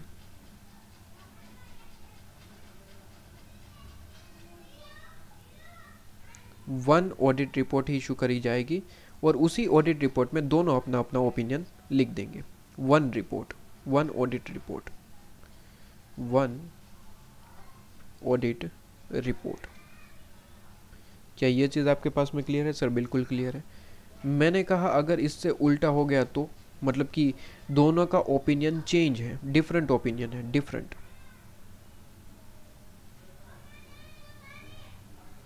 डिफरेंट ओपिनियन बता रहे हैं दोनों, तो अगर दोनों डिफरेंट ओपिनियन है तो आप अपनी सेपरेट ऑडिट रिपोर्ट इशू करेंगे, सेपरेट ऑडिट रिपोर्ट इशू करेंगे। सर सवाल एक और आता है कि सर ये दोनों ऑडिट रिपोर्ट में से कंपनी कौन सा एक्सेप्ट करेगी? तो कंपनी को एक्सेप्ट करना ही नहीं होता है, कंपनी को जितनी भी ऑडिट रिपोर्ट इशू हो दोनों को कंसीडर करना होता है और दोनों को ही प्रेजेंट करना होता है पब्लिक को। ठीक है, तो कंपनी को यहाँ पे कोई सिलेक्शन नहीं करना, कंपनी के पास कोई राइट नहीं होता कि वो सिलेक्ट करे। कंपनी को तो बस ये डायरेक्टली ऑडिट रिपोर्ट इशू हुई है, रिसीव करने के बाद इसको प्रेजेंट कर देना है, दोनों को करना है। दो मिली है तो दोनों करिए, सेपरेट मिली है सेपरेट करिए, एक ही मिली है तो एक ही प्रेजेंट करिए। कंपनी को इसमें सिलेक्शन का कोई अधिकार नहीं है। ठीक है, तो ये आपके पास में चीज़ क्लियर है कि सर अगर दो या फिर दो से ज़्यादा ऑडिटर मिलके कंपनी का ऑडिट कर रहे हैं, इसका मतलब जॉइंट ऑडिट हो रहा है अगर कंपनी के अंदर। ठीक है, और सारी चीज़ें चेक करने के बाद अगर ऑडिटर का ओपिनियन जो है वो कॉमन है, इक्वल है, तो एक ही ऑडिट रिपोर्ट इशू होगी, क्योंकि दोनों का कहना सेम ही है, तब तो कोई दिक्कत नहीं, एक ऑडिट रिपोर्ट इशू करिए, काम खत्म। लेकिन दोनों का कहना डिफरेंट है। अगर दोनों का कहना डिफरेंट है तो उस केस में दोनों ही ऑडिटर या फिर तीनों ही, जितने भी ऑडिटर है, 3 है 4 है, जितने भी है, हर एक ऑडिटर अपने हिसाब से ऑडिट रिपोर्ट इशू कर सकता है। क्लियर है आपके पास में? ये चीज़ आपके पास में बड़ा ही कॉमन था, सिंपल था। अब यहाँ पे बात निकली है तो मैं क्वेश्चन ये बता दूं कि ये जो मैंने एग्जांपल लिया है ये आपके पास्ट पेपर का क्वेश्चन है। क्वेश्चन कुछ इस तरीके से था, वो क्वेश्चन भी मैं आपको बता ही देता हूँ। जब भी आप क्वेश्चन बैंक ओपन करेंगे तो ये क्वेश्चन आपको दिखाई देगा। क्वेश्चन कुछ इस तरीके से था कि x, y, z, नाम थोड़ा डिफरेंट हो सकता है क्वेश्चन जब आप पढ़ेंगे, मैं तो यहाँ पे बस नाम पे डिफरेंट नहीं कर रहा हूँ, मैं कहानी जो है वही बता रहा हूँ जो क्वेश्चन पूछा गया था। कहते हैं कि सर एक्स वाई जेड ये जो है ऑडिट फर्म है। ये कौन है सर? ऑडिट फर्म है, 3 ऑडिट फर्म। ठीक है, और जो ऑडिट फर्म अपॉइंट की गई है, अपॉइंटेड बाय आर लिमिटेड, एक कंपनी है आर लिमिटेड, इन्होंने 3 ऑडिटर को अपॉइंट किया है, ऑडिटर एक्स, ऑडिटर वाई और ऑडिटर जेड। अच्छा, मैंने अभी अभी कहा कि सर जब मैं ऑडिटर बोलता हूँ तो आपको ध्यान रहे वो पूरी की पूरी फर्म है, मतलब कि ऑडिटर एक्स का मतलब उसके अंदर पूरे का पूरा एंगेजमेंट पार्टनर होगा, उसकी टीम होगी। उसी तरीके से ऑडिटर वाई में भी उसकी एंगेजमेंट पार्टनर उनकी टीम होगी, और जेड में भी उसका पार्टनर और उसकी पूरी की पूरी टीम होगी। ठीक है, तो कोई एक पर्सन नहीं है, पूरी की पूरी टीम होती है। ठीक है, तो ऐसी 3 ऑडिट फर्म को अपॉइंट किया गया, किसके द्वारा सर? आर लिमिटेड के द्वारा। अब क्या होना था सर? तीनों फर्म ने जो है आर लिमिटेड के फाइनेंशियल स्टेटमेंट का ऑडिट किया। ऑडिट करने के बाद ऐसा हुआ, यहाँ पे मैं लिख दूँ कि ये क्वेश्चन है आपके पास में पास्ट पेपर का। ठीक है, कहते हैं कि सर ऑडिट करने के बाद कुछ ऐसा हुआ कि एक्स एंड वाई का कहना है, एक्स एंड वाई जो 2 ऑडिट फर्म थी 3 में से, उनका कहना है कि there is no mistake, everything is okay, no mistake, no mistake. ठीक है, लेकिन जेड का कहना है कि सर यहाँ पे मिस्टेक है और वो मिस्टेक भी फाइंड आउट करनी पड़ती है। ठीक है, ऐसे ही कहने से नहीं होता, आपको पता ही है सर, जब ऑडिट करते हैं तो आप अगर कह रहे हैं कि सर गलती है तो क्या गलती है, पूरे का पूरा सबूत निकालना पड़ता है। तो जेड लिमिटेड ने पूरे के पूरे सबूत निकाले, क्या गलती है, सारी की सारी चीज़ें निकाल के कहा कि there is a mistake. Mistake है सर, मिस्टेक है। अब यहाँ पे ये सारी चीज़ें हो गई। अब बारी आ गई सर ऑडिट रिपोर्ट इशू करने की। ठीक है, तो क्वेश्चन आया कि सर ऑडिट रिपोर्ट क्या इशू किया जाए। ऑडिट रिपोर्ट क्या इशू किया जाए, ऑडिट रिपोर्ट पे ऊपर क्वेश्चन मार्क हो गया। अब एक्स एंड वाई का कहना था कि मेजोरिटी हमारे साथ है सर, 3 ऑडिटर में से 2 कह रहे हैं कि मिस्टेक नहीं है और 1 कह रहा है कि मिस्टेक है। तो कहते हैं सर एक्स एंड वाई का कहना है कि sir majority win, majority win. और यहाँ पे इसी तरीके से एक्स एंड वाई का कहना है कि सर यहाँ पे एक ही ऑडिट रिपोर्ट इशू होगी जहाँ पे कोई मिस्टेक नहीं है, इस तरीके से ही एक पूरी की पूरी ऑडिट रिपोर्ट इशू की जाए। ठीक है, ये कहना है किसका सर, एक्स एंड वाई का। और फिर आपको लास्ट में एक क्वेश्चन पूछा जाता है, क्या एक्स एंड वाई का कहना सही है, अगर नहीं है तो एक्सप्लेनेशन दीजिए कि क्या होना चाहिए। ये क्वेश्चन पूछा गया था। तो सिंपल है सर, कहते हैं कि ध्यान रहे इसका सॉल्यूशन करते वक्त एक चीज़, कहते हैं कि स्टैंडर्ड बड़ा ही क्लियर है कि अगर जॉइंट ऑडिट हो रहा है और किसी ऑडिटर को, जितने भी ऑडिटर अपॉइंट हुए हैं, किसी ऑडिटर को लगता है कि सर नहीं, इनके अलावा मुझे तो अपना ओपिनियन डिफरेंट देना है, तो वो डिफरेंट दे सकता है, अपनी सेपरेट ऑडिट रिपोर्ट इशू कर सकता है। तो सर यहाँ पे मेजोरिटी का कोई रूल नहीं, आंसर इज़ नो। ठीक है, मेजोरिटी का कोई यहाँ पे कंसिडरेशन नहीं है, मतलब कि मेजोरिटी, ठीक है, मेजोरिटी ऑफ ओपिनियन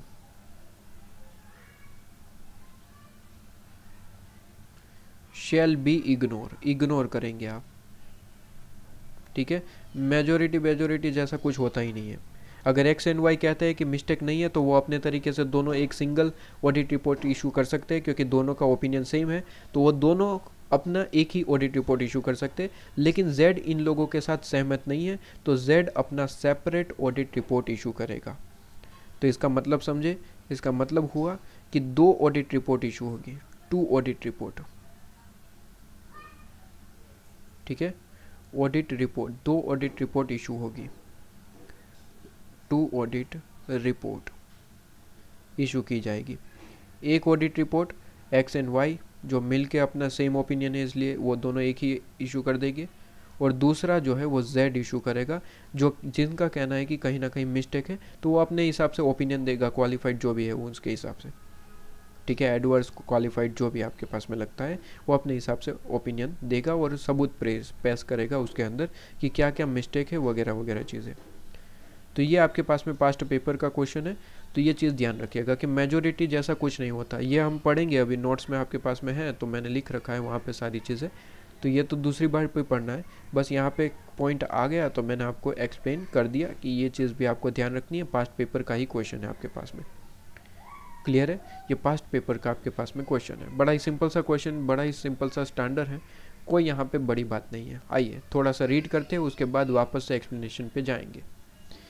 अच्छा, रीड करने से पहले एक पॉइंट जो यहाँ पे है नॉर्मल सा पॉइंट वो पढ़ाना पड़ेगा।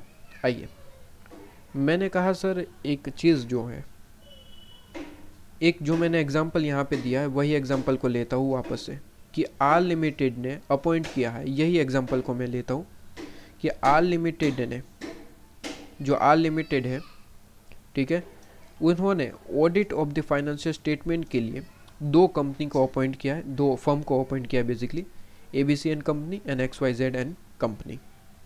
तो इन दोनों को अपॉइंट किया है ऑडिट के लिए, और ऑडिट आपके पास में किया जाए। ठीक है, इसी एग्जांपल को मैं थोड़ा सा आगे बढ़ाता हूँ इस पॉइंट को समझने के लिए। तो फिर से एक बार वही चीज़ मैं मेंशन करता हूँ यहाँ पे।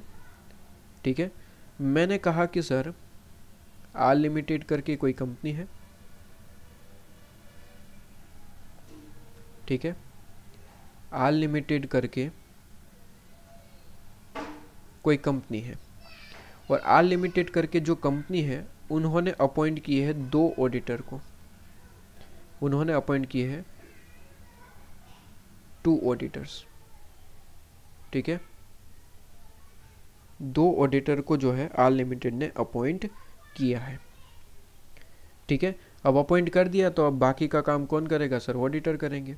ठीक है, अब ऑडिटर कैसे काम करते हैं वो अब यह पॉइंट यहाँ पे बता रहा है। अब जो हम पॉइंट पढ़ने जा रहे हैं, ठीक है, कि आपके पास में पॉइंट का हेडिंग क्या है सर?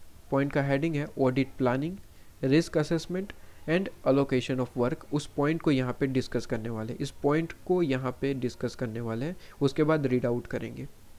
मैंने कहा कि सर 2 ऑडिटर को अपॉइंट कर दिया और हाल लिमिटेड ने कह दिया कि हमारे फाइनेंशियल स्टेटमेंट का ऑडिट करिए। ओके सर, अब हाल लिमिटेड तो इतनी बड़ी सी कंपनी है, बहुत बड़ी कंपनी है, ठीक है, तो ऑडिटर अपना एक म्यूचुअल डिसीजन लेते हैं। जब जॉइंट ऑडिट होता है तो ध्यान रहे एक म्यूचुअल डिसीजन लिया जाता है। कैसा डिसीजन सर? बड़ा ही सिंपल होता है। देखिए, ऐसा होता है कि सर फॉर एग्जांपल दोनों अपना अपना वर्क बांटते हैं। फॉर एग्जांपल बैलेंस शीट वगैरह जो है वो ऑडिटर 1 देख लेगा, चेकिंग करेगा ऑडिटर 1, ठीक है, और P&L जो है वो ऑडिटर 2 देख लेगा। ऐसे डिफरेंट तरीके से बांटे जा सकते हैं वर्क को। ठीक है, तो ऑडिटर ये 2 देख लेगा और ये ऑडिटर 1 देख लेगा। इस तरीके से बांटा जा सकता है। या फिर ऐसा भी हो सकता है कि आर लिमिटेड बहुत बड़ी कंपनी है, उसके 2 डिवीज़न है, तो ऑडिटर डिवीज़न वाइज काम कर सकते हैं। हो सकता है कि आर लिमिटेड के अंदर डिफरेंट ब्रांचेस है, तो ऑडिटर ब्रांचेस को बांट सकते हैं। फॉर एग्जांपल 4 ब्रांच है, तो ऑडिटर ने कहा 2 तू देख ले, 2 मैं देख लूँगा।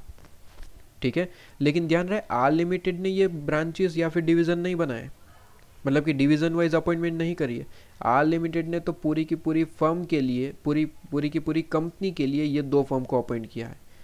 तो ये कन्फ्यूज़न मत क्रिएट करना कि सर 2 डिवीज़न है और उसके लिए अपॉइंटमेंट की गई है तो ये जॉइंट ऑडिट तो नहीं कहलाएगा, क्योंकि आपने कहा कि सर डिवीज़न के लिए जो है कभी भी जॉइंट ऑडिट नहीं होता। डिवीज़न होता है या फिर सब्सिडरी कंपनी होल्डिंग कंपनी का रिलेशन होता है तो जॉइंट ऑडिट नहीं कहलाता। मैंने वही कहा, ठीक है, लेकिन यहाँ पे थोड़ा कहने का तरीका अलग है। मैंने कहा आर लिमिटेड ने तो पूरी की पूरी कंपनी के लिए 2 ऑडिटर अपॉइंट किए।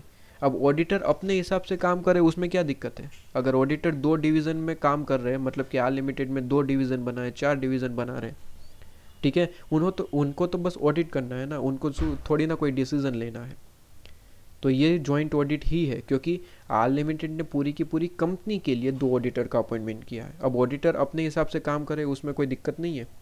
ठीक है, रूल सिर्फ कंपनी के हिसाब से होता है। क्या कंपनी ने अपने फाइनेंशियल स्टेटमेंट का ऑडिट करने के लिए पूरी की पूरी कंपनी के लिए 2 या फिर 2 से ज़्यादा ऑडिटर का अपॉइंटमेंट किया है? आंसर इज यस, तो ये जॉइंट ऑडिट है। ठीक है, फिर ऑडिटर अपने हिसाब से डिवीज़न बना रहे, अपने हिसाब से ब्रांचेस को बांट रहे, तो वो उनका काम है, उससे कोई फ़र्क नहीं पड़ता कि जॉइंट ऑडिट कहलाएगा या फिर नहीं, उससे कोई फ़र्क नहीं पड़ता। फ़र्क सिर्फ यही पड़ता है कि अपॉइंटमेंट हुई वो किस हिसाब से हुई, पूरी की पूरी कंपनी के हिसाब से हुई या फिर डिवीज़न के हिसाब से हुई। अपॉइंटमेंट अगर डिवीज़न के हिसाब से हुई है तो वो जॉइंट ऑडिट नहीं है, पूरी की पूरी कंपनी के लिए हुई है तो जॉइंट ऑडिट है। ठीक है जी, ये चीज़ आपके पास में एकदम से क्लियर होना चाहिए। तो आर लिमिटेड ने 2 ऑडिटर को अपॉइंट कर दिया और दोनों ऑडिटर ने अपना म्यूचुअल डिसीजन के द्वारा डिसाइड किया। ऑडिटर 1 कहता है कि मैं बैलेंस शीट देख लूँगा और ऑडिटर 2 कहता है कि P&L में देख लूँगा। ठीक है, तो ये सारी चीज़ें डिसाइड करने के लिए क्या करना पड़ता है? क्या ऐसे ही मतलब अपॉइंटमेंट होते ही ऑडिटर 1 ऐसे ही कहने लगेगा कि बैलेंस शीट मैं देख लूँगा, P&L 2 देख लेना, काम ख़त्म? ऐसा नहीं होता। यहाँ पे होता है ये चीज़ के लिए पूरी की पूरी प्लानिंग बनानी पड़ती है, स्ट्रेटेजी बनानी पड़ती है, तब जाके ये सारी चीज़ें डिसाइड होती है। ये कोई छोटा वर्क थोड़ी ना है, ये छोटा वर्क थोड़ी ना है, ये तो बहुत बड़ा वर्क होता है।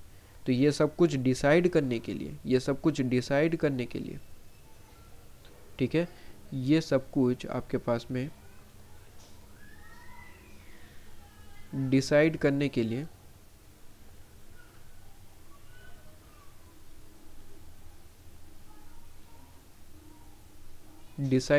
लिए आपको करना पड़ता है पूरे का पूरा प्लानिंग। आपको मतलब किसको सर? ऑडिटर को। ये जितने भी जॉइंट ऑडिटर है, जॉइंट ऑडिटर क्या करेंगे, मैं पूरा ही लिख देता हूँ।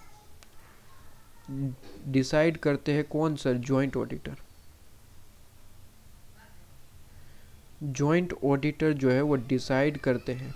कैसे सर? पूरी की पूरी प्लानिंग बनाते हैं, प्लानिंग एंड स्ट्रेटेजी।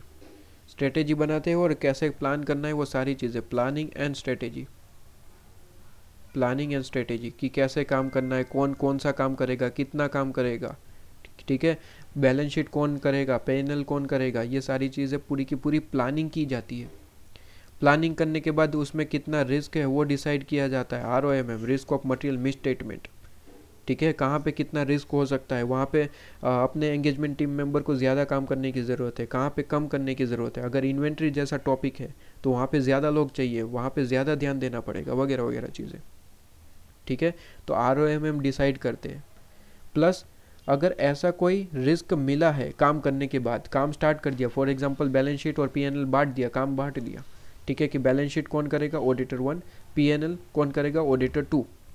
काम स्टार्ट करने के बाद आफ्टर बाइफर्केशन, जब हमने वर्क स्टार्ट कर दिया, उसके बाद कोई रिस्क मिला और वो रिस्क जो है वो सामने वाले ऑडिटर को भी रिलेट करता है, मतलब कि फॉर एग्जांपल बैलेंस शीट में ऑडिटर 1 वर्क कर रहा था, उसमें पता चला कि सर डेप्रिसिएशन की पूरी कैलकुलेशन गलत कर रखी है, डेप्रिसिएशन गलत है। डेप्रिसिएशन क्या है सर, गलत है। तो आप मुझे बताइए, डेप्रिसिएशन तो P&L में भी आता है, मतलब कि डेप्रिसिएशन में अगर मिस्टेक है तो क्या ये मिस्टेक ऑडिटर 2 के लिए भी इम्पोर्टेंट है? Answer is yes sir, auditor 2 के लिए भी ये इम्पोर्टेंट है, उसके लिए भी जानना ज़रूरी है। तो अगर ऐसा कोई रिस्क भी मिलता है, ठीक है, आप वर्क कर रहे हो, अगर कोई रिस्क मिलता है जो पूरे फाइनेंशियल स्टेटमेंट को अफेक्ट कर रहा है, या फिर सामने वाले, या मैं कहूँ अदर ऑडिटर, सामने वाली पार्टी, सामने वाले ऑडिटर, ठीक है, अदर ऑडिटर मैं वर्ड यूज़ कर रहा हूँ, अदर ऑडिटर, मतलब कि हमारे एग्जांपल के हिसाब से ऑडिटर 2, कि सामने वाले ऑडिटर के लिए भी इम्पोर्टेंट है ऐसा रिस्क जानना, ठीक है, तो हम सामने वाले ऑडिटर को इन्फॉर्म करेंगे, मतलब कि कम्युनिकेट करना ज़रूरी है। स्टैंडर्ड ने स्पेसिफिकली कहा है कि आपको कंपलसरी कम्युनिकेट करना है दूसरे ऑडिटर को। अगर आपको ऐसा कोई रिस्क मिला है, ठीक है, तो आपको कंपलसरी कम्युनिकेट करना है और ये कम्युनिकेशन रिटर्न में ही होना चाहिए, ये ध्यान रखना, रिटर्न कम्युनिकेशन ही होना चाहिए, रिटर्न में ही सारी चीज़ें करेंगे। ऐसा बोल दिया तो वो काम नहीं गिना जाएगा, फिर आपकी ही यहाँ पे बेसिकली गलती मानी जाएगी कि आपको कोई मिस्टेक मिली थी, सामने वाले को नहीं बताया, मतलब कि ऑडिटर 1 जो है इसके लिए रिस्पॉन्सिबल है। अगर आपको कोई मिस्टेक मिली है तो रिटर्न वे में कम्युनिकेट करिए ऑडिटर 2 को। क्या बात समझ में आ रही है? दो चीज़ें, फाइनेंशियल स्टेटमेंट पूरे के पूरे फाइनेंशियल स्टेटमेंट को अफेक्ट कर रहा है तो ऑब्वियसली वो तो दोनों ऑडिटर के लिए इंपॉर्टेंट है, और दूसरा सामने वाले ऑडिटर के लिए जानने लायक ऐसी कोई चीज़ है तो उसे बताइए। तो दोनों केस में अगर ऐसी कोई चीज़ है तो आपको उसे कम्युनिकेट करना है, किसको सर? अदर ऑडिटर को कम्युनिकेट करना है, ठीक है। तो तुरंत डेप्रिसिएशन में गलती मिली है ऑडिटर 1 को, तो आपको रिटर्न में कम्युनिकेशन कर लेना है, किसके साथ? ऑडिटर 2 के साथ, ठीक है, रिटर्न कम्युनिकेशन कर लेना है। क्या बात समझ में आ रही है? बड़ा ही सिंपल सा पॉइंट है। ओके सर, ये चीज़ आपके पास में एकदम से क्लियर है। तो मैंने बस ज़्यादा कुछ नहीं कहा, मैंने सिर्फ इतना कहा कि सर आर लिमिटेड करके कोई कंपनी है और आर लिमिटेड ने 2 ऑडिटर को अपॉइंट किया, उनके काम बड़ा होगा तो 2 अपॉइंटमेंट कर दी है, ठीक है, वो तो कंपनी डिसाइड करती है, और 2 अपॉइंटमेंट कर दी। उसके बाद ये ऑडिटर ने पूरे के पूरा यहाँ पे डिसीज़न लिया है, और डिसीज़न के लिए जॉइंट ऑडिटर ऐसे ही क्या डिसीज़न लेते हैं? Answer is no sir. Decision लेने के लिए ये ऑडिटर ने किया प्लानिंग और स्ट्रेटेजी, फिर ROMM कहाँ हो सकता है ये सारी चीज़ें डिसाइड की, और फिर काम स्टार्ट कर दिया और डिसाइड किया कि सर बैलेंस शीट कौन करेगा? ऑडिटर 1 करेगा। P&L कौन करेगा? सर ऑडिटर 2 करेगा, ठीक है। और फिर काम स्टार्ट करने के बाद सर कुछ ऐसे भी रिस्क मिल सकते हैं आपको जो सामने वाली पार्टी, मतलब कि सामने वाले ऑडिटर, दूसरे ऑडिटर के लिए इम्पोर्टेंट हो सकती है, या फिर पूरे फाइनेंशियल स्टेटमेंट के लिए इम्पोर्टेंट है। अगर पूरे फाइनेंशियल स्टेटमेंट के लिए इम्पोर्टेंट है तो सारे ऑडिटर को जानना ज़रूरी है, अगर सामने वाले इम्पोर्टेंट है तो उसके लिए भी जानना ज़रूरी है। तो 2 कारण, अगर फाइनेंशियल स्टेटमेंट से रिलेटेड है या फिर अदर ऑडिटर के लिए स्पेसिफिकली इम्पोर्टेंट है, ठीक है। तो ऐसी कोई चीज़ है तो कम्युनिकेट कर लेना रिटर्न में। जैसे कि मैंने कहा कि सर डेप्रिसिएशन में मिस्टेक मिली, तो डेप्रिसिएशन तो P&L में भी आता है, मतलब कि ऑडिटर 2 के लिए भी इम्पोर्टेंट है, तो रिटर्न में कम्युनिकेशन कर लो कि भाई यहाँ पे गलती है, तू भी थोड़ा सा ध्यान रखना। क्या बात समझ में आ रही है? इंपॉर्टेंट पॉइंट था। अच्छा, इस पे एक क्वेश्चन पास्ट पेपर में पूछा गया क्या क्वेश्चन था। पास्ट पेपर में इस पे क्वेश्चन आया, क्वेश्चन कुछ ऐसा था, इस पे क्वेश्चन कुछ ऐसा पूछा गया कि सर जैसे ही आर लिमिटेड ने अपॉइंट किया 2 ऑडिटर को, ठीक है, आर लिमिटेड करके कोई कंपनी है, ठीक है, आर लिमिटेड करके कोई कंपनी है, और आर लिमिटेड करके जो कंपनी है उन्होंने क्या किया, अपॉइंटमेंट करी, ठीक है, अपॉइंटमेंट करी किसकी सर, 2 ऑडिटर की, 2 ऑडिटर, ठीक है, 2 ऑडिटर की अपॉइंटमेंट करी। ऑडिट फर्म है एक ऑडिट फर्म है ABC limited, sorry ABC company, ABC and company, ठीक है, और दूसरी आपके पास में है XYZ and company, XYZ and company. क्या बात समझ में आ रही है। 2 ऑडिटर अपॉइंट किए गए और 2 ऑडिटर का नाम क्या है सर, एक है एबीसी एंड कंपनी, ठीक है, एक फर्म है एबीसी एंड कंपनी और दूसरी फर्म है XYZ एंड कंपनी। 2 ऑडिटर को अपॉइंट किया गया है। क्वेश्चन कुछ इस तरीके का था, ठीक है। अब इतना केस स्टडी देने के बाद नीचे छिपके से, एकदम छुपे रुस्तम की तरह 2 क्वेश्चन पूछ लिए। सबसे पहले अपॉइंटमेंट हो रही है ऑडिटर की,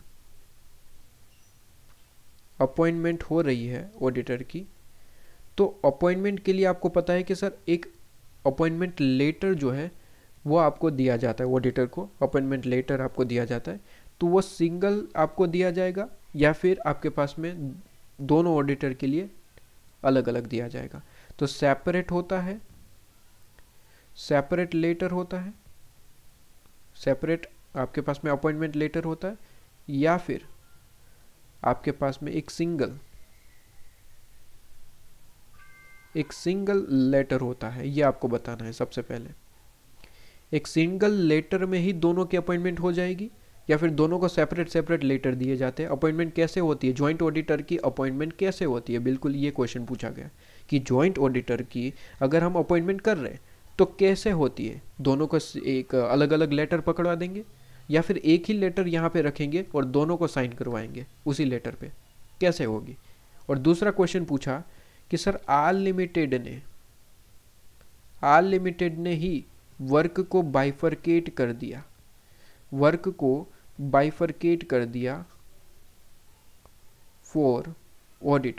फॉर बोथ ऑडिटर, ठीक है। बाइफरकेट कर दिया मतलब कि सारा का सारा वर्क को बाइफरकेट कर दिया, कि यहाँ पे बाइफरकेट कर दिया कि आपको ये काम करना है, आपको ये काम करना है और ऑडिट खत्म करके दो, ठीक है। बाइफरकेट कर दिया, क्या ये सही है, इज इट ट्रू वे, क्या ये सही तरीका है, आपसे पूछा गया। 2 क्वेश्चन पूछे गए, पास्ट पेपर का ही क्वेश्चन है, ठीक है। जब पास्ट पेपर का बोलता हूँ तो आरटीपी एमटीपी कहीं पे भी हो सकता है, ठीक है। तो आरटीपी एमटीपी को भी मैं पास्ट पेपर ही मान के चलता हूँ, वो भी इतने इंपॉर्टेंट ही होते हैं, ठीक है। तो आरटीपी हो एमटीपी हो, सारे के सारे पास्ट पेपर ही मान के चलना चाहिए, ठीक है सर। तो सबसे पहला तो जो नॉर्मल क्वेश्चन कि सर जॉइंट ऑडिटर की अपॉइंटमेंट कैसे होती है। अभी तो नोट्स में सारी चीज़ें पढ़नी है, हमें दूसरी बार पढ़नी है, तो एग्जाम्पल पढ़ रहे हैं बस ऊपर से बेसिकली, ठीक है। अभी तो हम डिटेल में पढ़ेंगे आपके पास में। तो मैंने कहा कि सर जॉइंट ऑडिटर का यहाँ पे सॉल्यूशन, ठीक है। सबसे पहले समझ लीजिए कि सर जॉइंट ऑडिटर का अपॉइंटमेंट जो है एक सिंगल लेटर में ही होता है, ठीक है। तो जॉइंट ऑडिटर का जो अपॉइंटमेंट होता है, ठीक है, वो सिंगल लेटर में ही होता है, एक सिंगल लेटर होता है, ठीक है। एक सिंगल लेटर होता है जिसके अंदर दोनों का नाम वगैरह होता है, दोनों का वर्क वगैरह होता है कि पूरे का पूरा वर्क कितना है, ठीक है। वो सारी चीज़ें इसके अंदर लिखी होती है और दोनों को वहाँ पे साइन करना है। ऐसा क्यों सर, सेपरेट क्यों नहीं, इसका कारण एक है। इसका कारण ये है कि अगर दोनों को सेपरेट दिया जाए ठीक है। तो अपॉइंटमेंट में वो दोनों अपना अपना वर्क लिख लेंगे। फिर कई बार ऐसा होता है कि कुछ वर्क रह गया, तो उसके लिए रिस्पॉन्सिबल कौन, ठीक है। तो वो सारी चीज़ें होती है। अभी इसके लिए मैं एग्जांपल लूँगा, ठीक है, तो वहाँ पे आपको समझ आएगा। अभी नेक्स्ट एग्जांपल इस पे ही लेना है, तो इसको मैं अच्छे से अभी डिटेल में प्रोसेस करूँगा, ठीक है। अभी इसको डिटेल में पढ़ना है, ठीक है।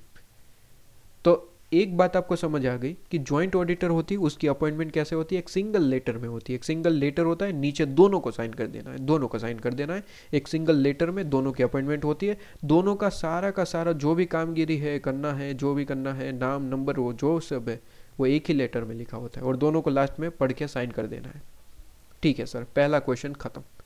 इसे डिटेल में वैसे पढ़ना है अभी, लेकिन खत्म। दूसरा क्वेश्चन पूछा गया कि आर लिमिटेड मतलब कि कंपनी ने खुद ही दोनों ऑडिटर का अपॉइंटमेंट करने के बाद वर्क अलोकेशन कर दिया, क्या ये सही है? Answer is no, answer is big no. क्योंकि वर्क अलोकेशन करना, कौन सा वर्क कौन करेगा, ये सारा डिसीजन लेने का काम है ऑडिटर का। कंपनी केवल और केवल क्या कर सकती है सर? अपॉइंटमेंट कर सकती है। ऑडिटर को कैसे काम करना है, किस तरीके से कौन सा काम कौन ऑडिटर करेगा, वो auditor by mutual understanding, by mutual decision वो डिसाइड करते हैं। कंपनी उसमें हस्तक्षेप नहीं कर सकती। ये चीज़ एकदम से क्लियर होनी चाहिए आपके पास में कि कंपनी इसमें किसी भी तरीके से कुछ भी हस्तक्षेप नहीं कर सकती। यहाँ पे आपके पास में यहाँ पे ऑडिटर खुद अपनी प्लानिंग बनाएंगे, जैसे कि मैंने ऊपर पढ़ा है वही चीज़ कि प्लानिंग ऑडिटर जो है, जॉइंट ऑडिटर बेसिकली पूरे का पूरा वर्ड लिखो तो, ठीक है। मैंने कहा sir joint auditor, joint auditor, ठीक है। जॉइंट ऑडिटर खुद जॉइंट ऑडिटर खुद स्ट्रेटेजी बनाएंगे, स्ट्रेटेजी के हिसाब से प्लानिंग बनाएंगे, कैसे काम करना है, क्या काम करना है, ठीक है। प्लानिंग बनाएंगे, ठीक है। ROMM कहाँ है वो खुद फाइंड आउट करेंगे, ROMM, ठीक है। और वर्क बाइफरकेट करने के बाद शुरू कर देंगे अपना काम, और कहीं कोई रिस्क मिला तो रिस्क को कम्युनिकेट करेंगे। ये पूरे का पूरा काम जो है ऑडिटर खुद करते हैं। कंपनी का काम है अपॉइंटमेंट करना। एक बार अपॉइंटमेंट हो गई मतलब कि ऑडिटर अपने तरीके से पूरे का पूरा काम करेंगे, जॉइंट ऑडिटर। क्या ये चीज़ आपके पास में क्लियर है सर? तो ये जो आर लिमिटेड ने ये बाइफरकेट करके दिया, ये क्या सही तरीका था? Answer is no. Joint auditor खुद अपने तरीके से, जॉइंट ऑडिटर यहाँ पे लिखना था, ऑडिटर, जॉइंट ऑडिटर खुद अपने तरीके से ये स्ट्रेटेजी बनाएंगे, प्लानिंग करेंगे, ROMM फाइंड आउट करेंगे, रिस्क कहाँ पे है वो ढूंढेंगे, और अगर कोई रिस्क मिलता है तो कम्युनिकेट करेंगे इन रिटर्न वे। क्लियर है आपके पास में? ये पास्ट पेपर का क्वेश्चन है। Okay sir. अब दूसरा यहाँ पे एक और क्वेश्चन है जिसको मैं डिस्कस करना चाहूँगा। ये डिटेल, ये जो पॉइंट है उसको डिटेल में थोड़ा सा डिस्कस करना चाहूँगा, ठीक है। चलिए, मैंने कहा कि सर जॉइंट ऑडिटर के अपॉइंटमेंट कैसे होती है? एक सिंगल लेटर में अपॉइंटमेंट हो जाती है। एक सिंगल लेटर दिया जाता है जहाँ पे पढ़ा जाता है और आपके पास में काम खत्म। इसके लिए मैं थोड़ा सा एक एग्जाम्पल लेना चाहूँगा। ये भी पास्ट पेपर क्वेश्चन है, तो मैं यहाँ पे क्वेश्चन में ही लिखता हूँ। एक क्वेश्चन लेता हूँ लेकिन एग्जाम्पल के हिसाब से ले रहा हूँ। मैंने कहा सर आर लिमिटेड करके कोई कंपनी है। मैंने कहा सर आर लिमिटेड करके क्या है सर? कंपनी है। अब आर लिमिटेड करके जो ये कंपनी है, ठीक है, आर लिमिटेड करके ये जो कंपनी है, ये कंपनी का ऑडिट करने के लिए कंपनी ने 2 ऑडिटर को अपॉइंट किया। 2 ऑडिटर को अपॉइंट किया। सर हर बार 2 हो रहे हैं, इस बार थोड़ा चेंज कर दो। मैंने कहा ठीक है। मैंने कहा 3 ऑडिटर को अपॉइंट किया। लो जी, मैंने कहा 3 ऑडिटर को अपॉइंट किया। 3 ऑडिटर कौन कौन है सर? एक है ABC एंड कंपनी, दूसरा है XYZ एंड कंपनी, और तीसरा है, मैंने कहा क्या नाम लेना है अभी, B2C ऐसे कर देते हैं, ठीक है, B2C and company. 3 auditor appoint किए। बहुत बढ़िया, बड़ा बिजनेस होगा तो आर लिमिटेड ने 3 ऑडिटर अपॉइंट किया। इसमें हमें कोई दिक्कत हो सकती है? Answer is no sir. Company अपने तरीके से वो अपॉइंटमेंट कर सकती है। आंसर इज यस सर, कर सकती है, करिए, कोई दिक्कत थोड़ी ना है। फीस पे कर दीजिएगा बस, फीस उतनी पे करनी पड़ेगी ना, 3 लोगों को अपॉइंटमेंट किया है तो बेसिकली, तो ठीक है वो फीस पे करेंगी, उनका बड़ा बिजनेस होगा, ठीक है। तो क्वेश्चन कुछ इस तरीके का था सर कि आर लिमिटेड ने अपॉइंट किया 3 ऑडिटर को, ABC, XYZ और B2C, और कह दिया कि सर हमारे फाइनेंशियल स्टेटमेंट का ऑडिट करिए। तो क्या ये जॉइंट ऑडिट है? Answer is yes sir. पूरी कंपनी के लिए एक ही तरीके से एक ही फाइनेंशियल स्टेटमेंट के लिए 3 ऑडिटर को अपॉइंट किया गया, तो क्या ये जॉइंट ऑडिट है? आंसर इज यस सर, इसमें कोई दिक्कत थोड़ी ना है, तो जॉइंट ऑडिट है। अब दूसरा, अब यहाँ पे आगे बढ़ते हैं। क्वेश्चन इतनी इन्फॉर्मेशन देने के बाद, मतलब कि क्वेश्चन ने क्या कहा? क्वेश्चन ने कहा कि आर लिमिटेड ने 3 ऑडिटर अपॉइंट किए, एक का नाम है ABC, दूसरे का नाम है XYZ और B2C। अब क्वेश्चन आगे आपसे क्या पूछ रहा है देखिएगा। क्वेश्चन ने आगे कहा कि सर जैसे ही अपॉइंटमेंट हो गई, आर लिमिटेड ने कहा कि हमारा ऑडिट करना स्टार्ट कर दीजिए। तो ABC, XYZ और B2C ने प्लानिंग किया, स्ट्रेटेजी किया, ROMM कहाँ है, वो सारी चीज़ें कही, और फिर इन्होंने डिसाइड किया कि ABC जो है वो काम करेगी बैलेंस शीट में असेट का। बैलेंस शीट में जो असेट है, ठीक है, वो चेकिंग कौन करेगी? ABC। XYZ को मिला बैलेंस शीट में जो लाइबिलिटी साइड है उसे चेक करने का काम, लाइबिलिटी जो है उसे चेक करने का काम। और जो B2C है, B2C को मिला P&L को चेक करने का काम, ठीक है, P&L को चेक करने का काम। ओके सर, तो B2C को क्या मिला सर? P&L, और बाकी के 2 जो है उन्हें क्या मिला सर? उन्हें मिला आपके पास में बेसिकली बैलेंस शीट का काम, ठीक है सर। लेकिन जब इन्होंने डिसाइड किया तो इसके साथ एक और चीज़ डिसाइड करी कि सर इन्वेंट्री इतना बड़ा इंपॉर्टेंट पॉइंट है। इन्वेंट्री सर, इन्वेंट्री इतना बड़ा इंपॉर्टेंट पॉइंट है कि इसको चेक करने के लिए कोई एक फर्म सफिशिएंट नहीं रहेगी। इन्वेंटरी, क्योंकि इन्वेंट्री में सबसे ज़्यादा फ्रॉड होने के चांसेस होते हैं। तो ये तीनों फर्म ने मिलके कहा कि सर इन्वेंट्री जो है वो कॉमन पॉइंट रहेगा, कॉमन वर्क रहेगा। अगर बात निकली है तो मैं बता दूं कि सर वर्क 2 तरीके के होते हैं। अगर बात निकली है तो मैं यहीं पे बता दूं कि सर वर्क 2 तरीके के होते हैं। एक होता है सेपरेट वर्क, और दूसरा होता है कॉमन वर्क। इसे समझाने के लिए बड़ा ही एक सिंपल मैं चीज़ें बताऊं। ICI की ट्रेनिंग आपने की होगी, वो 15-15 दिन वाली ट्रेनिंग, जहाँ पे आपको पता होगा कि एक ग्रुप प्रोजेक्ट दिया जाता है, ठीक है, और एक सेपरेट भी कई बार देते हैं कि सिंगल पर्सन को एक सेपरेट प्रोजेक्ट दिया जाता था, ठीक है। तो आपको भी मिला ही होगा सेपरेट भी और ग्रुप भी, ठीक है, दोनों तरीके के प्रोजेक्ट आपको मिले होंगे कि एक अकेले को ही प्रेजेंट करना है, एक होता है ग्रुप में प्रेजेंट करना है, ठीक है, दोनों ही मिला होगा। मैं आपसे पूछता हूँ कि आपको प्रोजेक्ट मिला सेपरेटली, आपको खुद को, एक अकेले को अगर जो है मिला है आपके पास में, और मैंने कहा कि सर इसमें गलती हो गई, तो रिस्पॉन्सिबल कौन रहेगा? आप खुद। अगर सेपरेट प्रोजेक्ट मिला है और उसमें कोई मिस्टेक हो जाती है तो यहाँ पे रिस्पॉन्सिबल कौन रहेगा? यहाँ पे आपके पास में रिस्पॉन्सिबल कौन रहेगा बताइए सर? आप खुद, क्योंकि आपने अकेले को काम मिला था, आपने अगर गलती करी है तो आप खुद रिस्पॉन्सिबल है सर, इसमें कोई सी बड़ी बात नहीं है सर। ओके, मैंने कहा सर ग्रुप में वर्क दिया था, एक पूरे का पूरा प्रोजेक्ट दिया था, और प्रोजेक्ट में आपने गलती करी है, रिस्पॉन्सिबल कौन रहेगा? मुझे बताइए। पूरे का पूरा ग्रुप।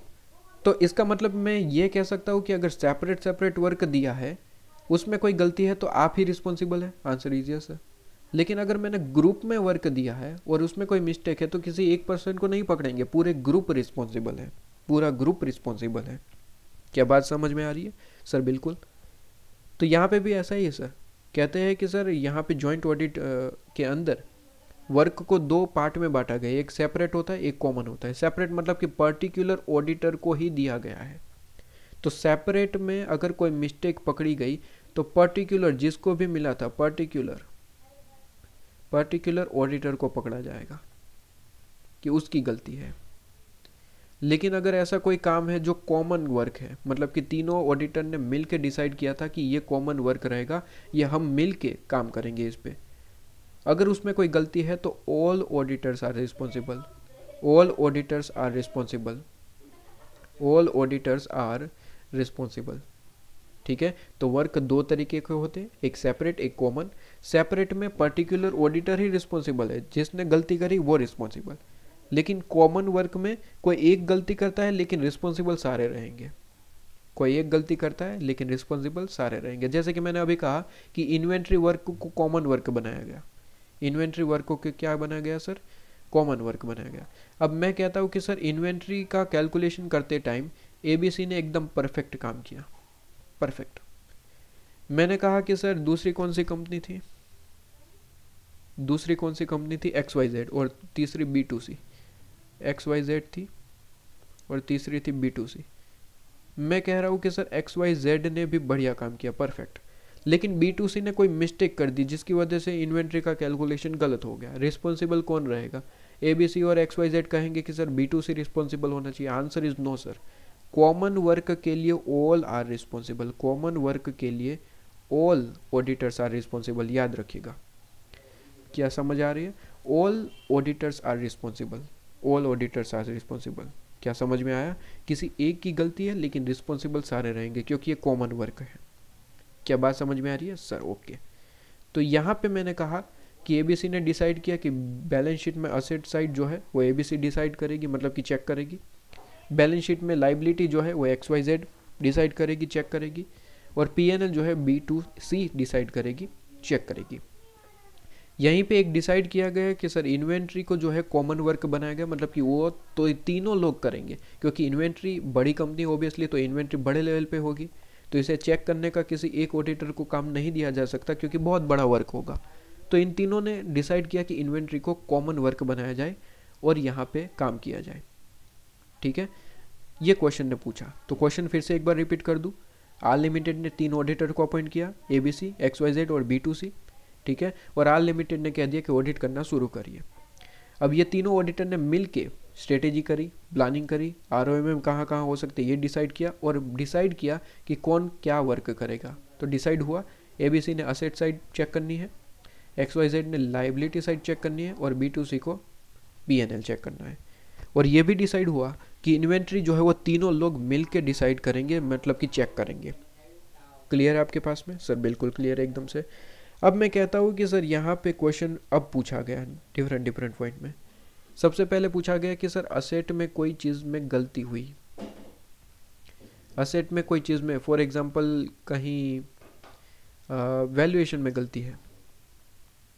ठीक है, ठीक है, वैल्यूएशन में गलती है, रिस्पॉन्सिबल कौन रहेगा। दूसरा क्वेश्चन पूछा गया कि सर इन्वेंट्री में गलती हुई। ठीक है, इन्वेंट्री में गलती हुई, लेकिन इन्वेंट्री में ऐसा हुआ कि सर ABC एंड जो है B2C दोनों ने परफेक्ट काम किया था, बट XYZ ने गलती करी जिसकी वजह से इन्वेंट्री में गलती हो गई। रिस्पॉन्सिबल कौन रहेगा, अब आप बताएंगे रिस्पॉन्सिबल कौन रहेगा। तो सर इसका आंसर रहा, इसका सॉल्यूशन रहा बड़ा ही सिंपल। आंसर ये रहा कि सर असेट साइड है, वैल्यूएशन में गलती हुई है, तो असेट तो ये वर्क क्या स्पेसिफिक है या फिर कॉमन था। सर ये वर्क स्पेसिफिक था, पर्टिकुलर फर्म को दिया गया था, पर्टिकुलर ऑडिटर को दिया गया था। तो पहले वाले आंसर में आपका रिस्पॉन्सिबिलिटी किसका आएगा सर, ABC का। लेकिन दूसरे वाले फर्म में, दूसरे वाले क्वेश्चन में, मतलब कि दूसरे वाली मिस्टेक में, इन्वेंट्री में मिस्टेक हुई है जहाँ पे ABC और B2C ने परफेक्ट काम किया है, बट XYZ ने काम सही से नहीं किया जिसकी वजह से इन्वेंट्री की कैलकुलेशन गलत हो गई। रिस्पॉन्सिबल कौन रहेगा, रिस्पॉन्सिबल रहेंगे all auditors, all auditors are responsible, all auditors are responsible. क्या बात समझ में आ रही है, सारे के सारे ऑडिटर। क्यों, क्योंकि इन्वेंट्री एक कॉमन वर्क था, सबको काम करना था उस पर। ठीक है, सबको काम करना था। क्या बात समझ में आ रही है, ओके सर।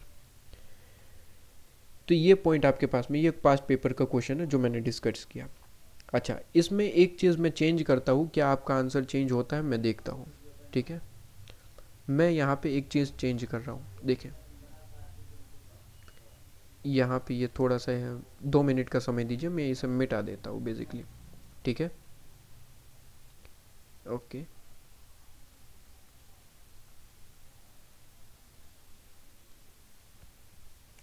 चलिए, तो मैंने इसे मिटा दिया। मैं कहता हूँ कि इसी क्वेश्चन में थोड़ा सा मैं चेंज करना चाहता हूँ। मैंने कहा आर लिमिटेड ने, फिर से एक बार यहाँ पे मैं कहता हूँ कि इसमें कुछ चेंज मैं करना चाहता हूँ। मैंने चेंज ऐसा किया कि सर आर लिमिटेड ने अपॉइंट किया है 3 ऑडिटर को। सेम क्वेश्चन है, वही चीज़ है, बस एक चीज़ मैं चेंज करना चाहता हूँ। मैंने कहा 3 ऑडिटर को अपॉइंट किया, वही चीज़ ABC फर्म है एक, दूसरा है XYZ,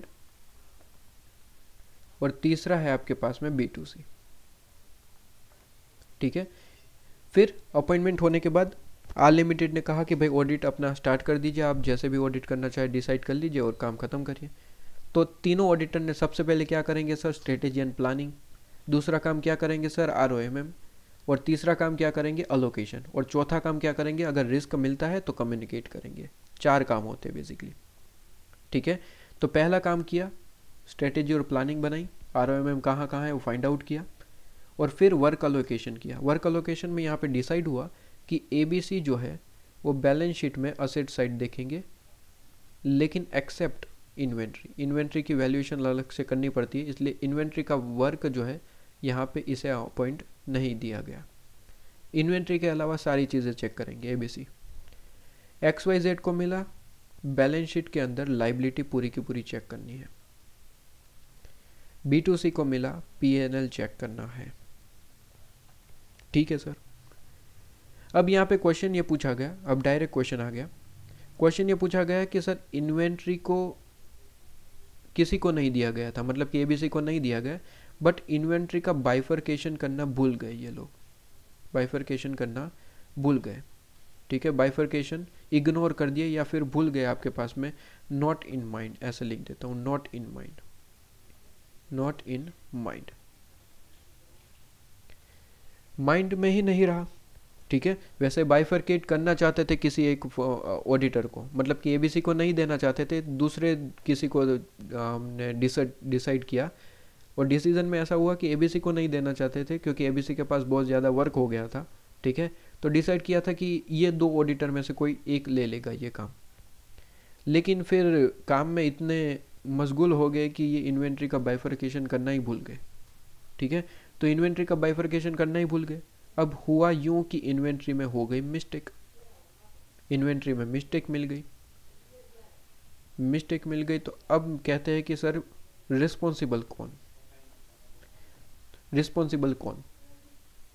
तो ऐसा है कि सर ABC ने कह दिया, ABC ने कहा कि सर मुझे तो ये काम दिया ही नहीं गया था, तो मैं तो रिस्पॉन्सिबल हुई नहीं। रिस्पॉन्सिबल कौन होगा सर, XYZ और B2C, क्योंकि उन दोनों को में से ही किसी को ये काम लेना था, लेकिन बाइफरकेट नहीं कर पाए तो वो उनकी गलती है। ठीक है, लेकिन यहाँ पे सॉल्यूशन कुछ ऐसा बना, स्टैंडर्ड कहता है कि अगर कोई ऐसी चीज़ है, ठीक है, जहाँ पे बाइफरकेशन वर्क का बाइफरकेशन कर दिया गया, बाइफरकेशन वर्क क्या किया गया, कहते हैं कि सर ABC को कहा गया कि आप असेट देख लीजिए, XYZ को कहा कि लाइबिलिटी देख लीजिए, और B2C को कहा कि P&L देख लीजिए। इन्वेंट्री को एक अलग से रहने दिया, ऐसा कुछ नहीं कहा कि आपको नहीं देखना है। ABC को ऐसा नहीं कहा था कि आपको देखना ही नहीं है, बस ये कहा गया कि आप असेट देख लीजिए, आप लाइबिलिटी देख लीजिए और P&L देख लीजिए। तीनों ने मिलकर डिसाइड किया कि इन्वेंट्री को हम बाद में देख लेंगे, किसी एक को सौंप देंगे। ठीक है, लेकिन बाद में वो देखना भूल गए। तो कहते हैं, स्टैंडर्ड कहता है कि if there is any work which is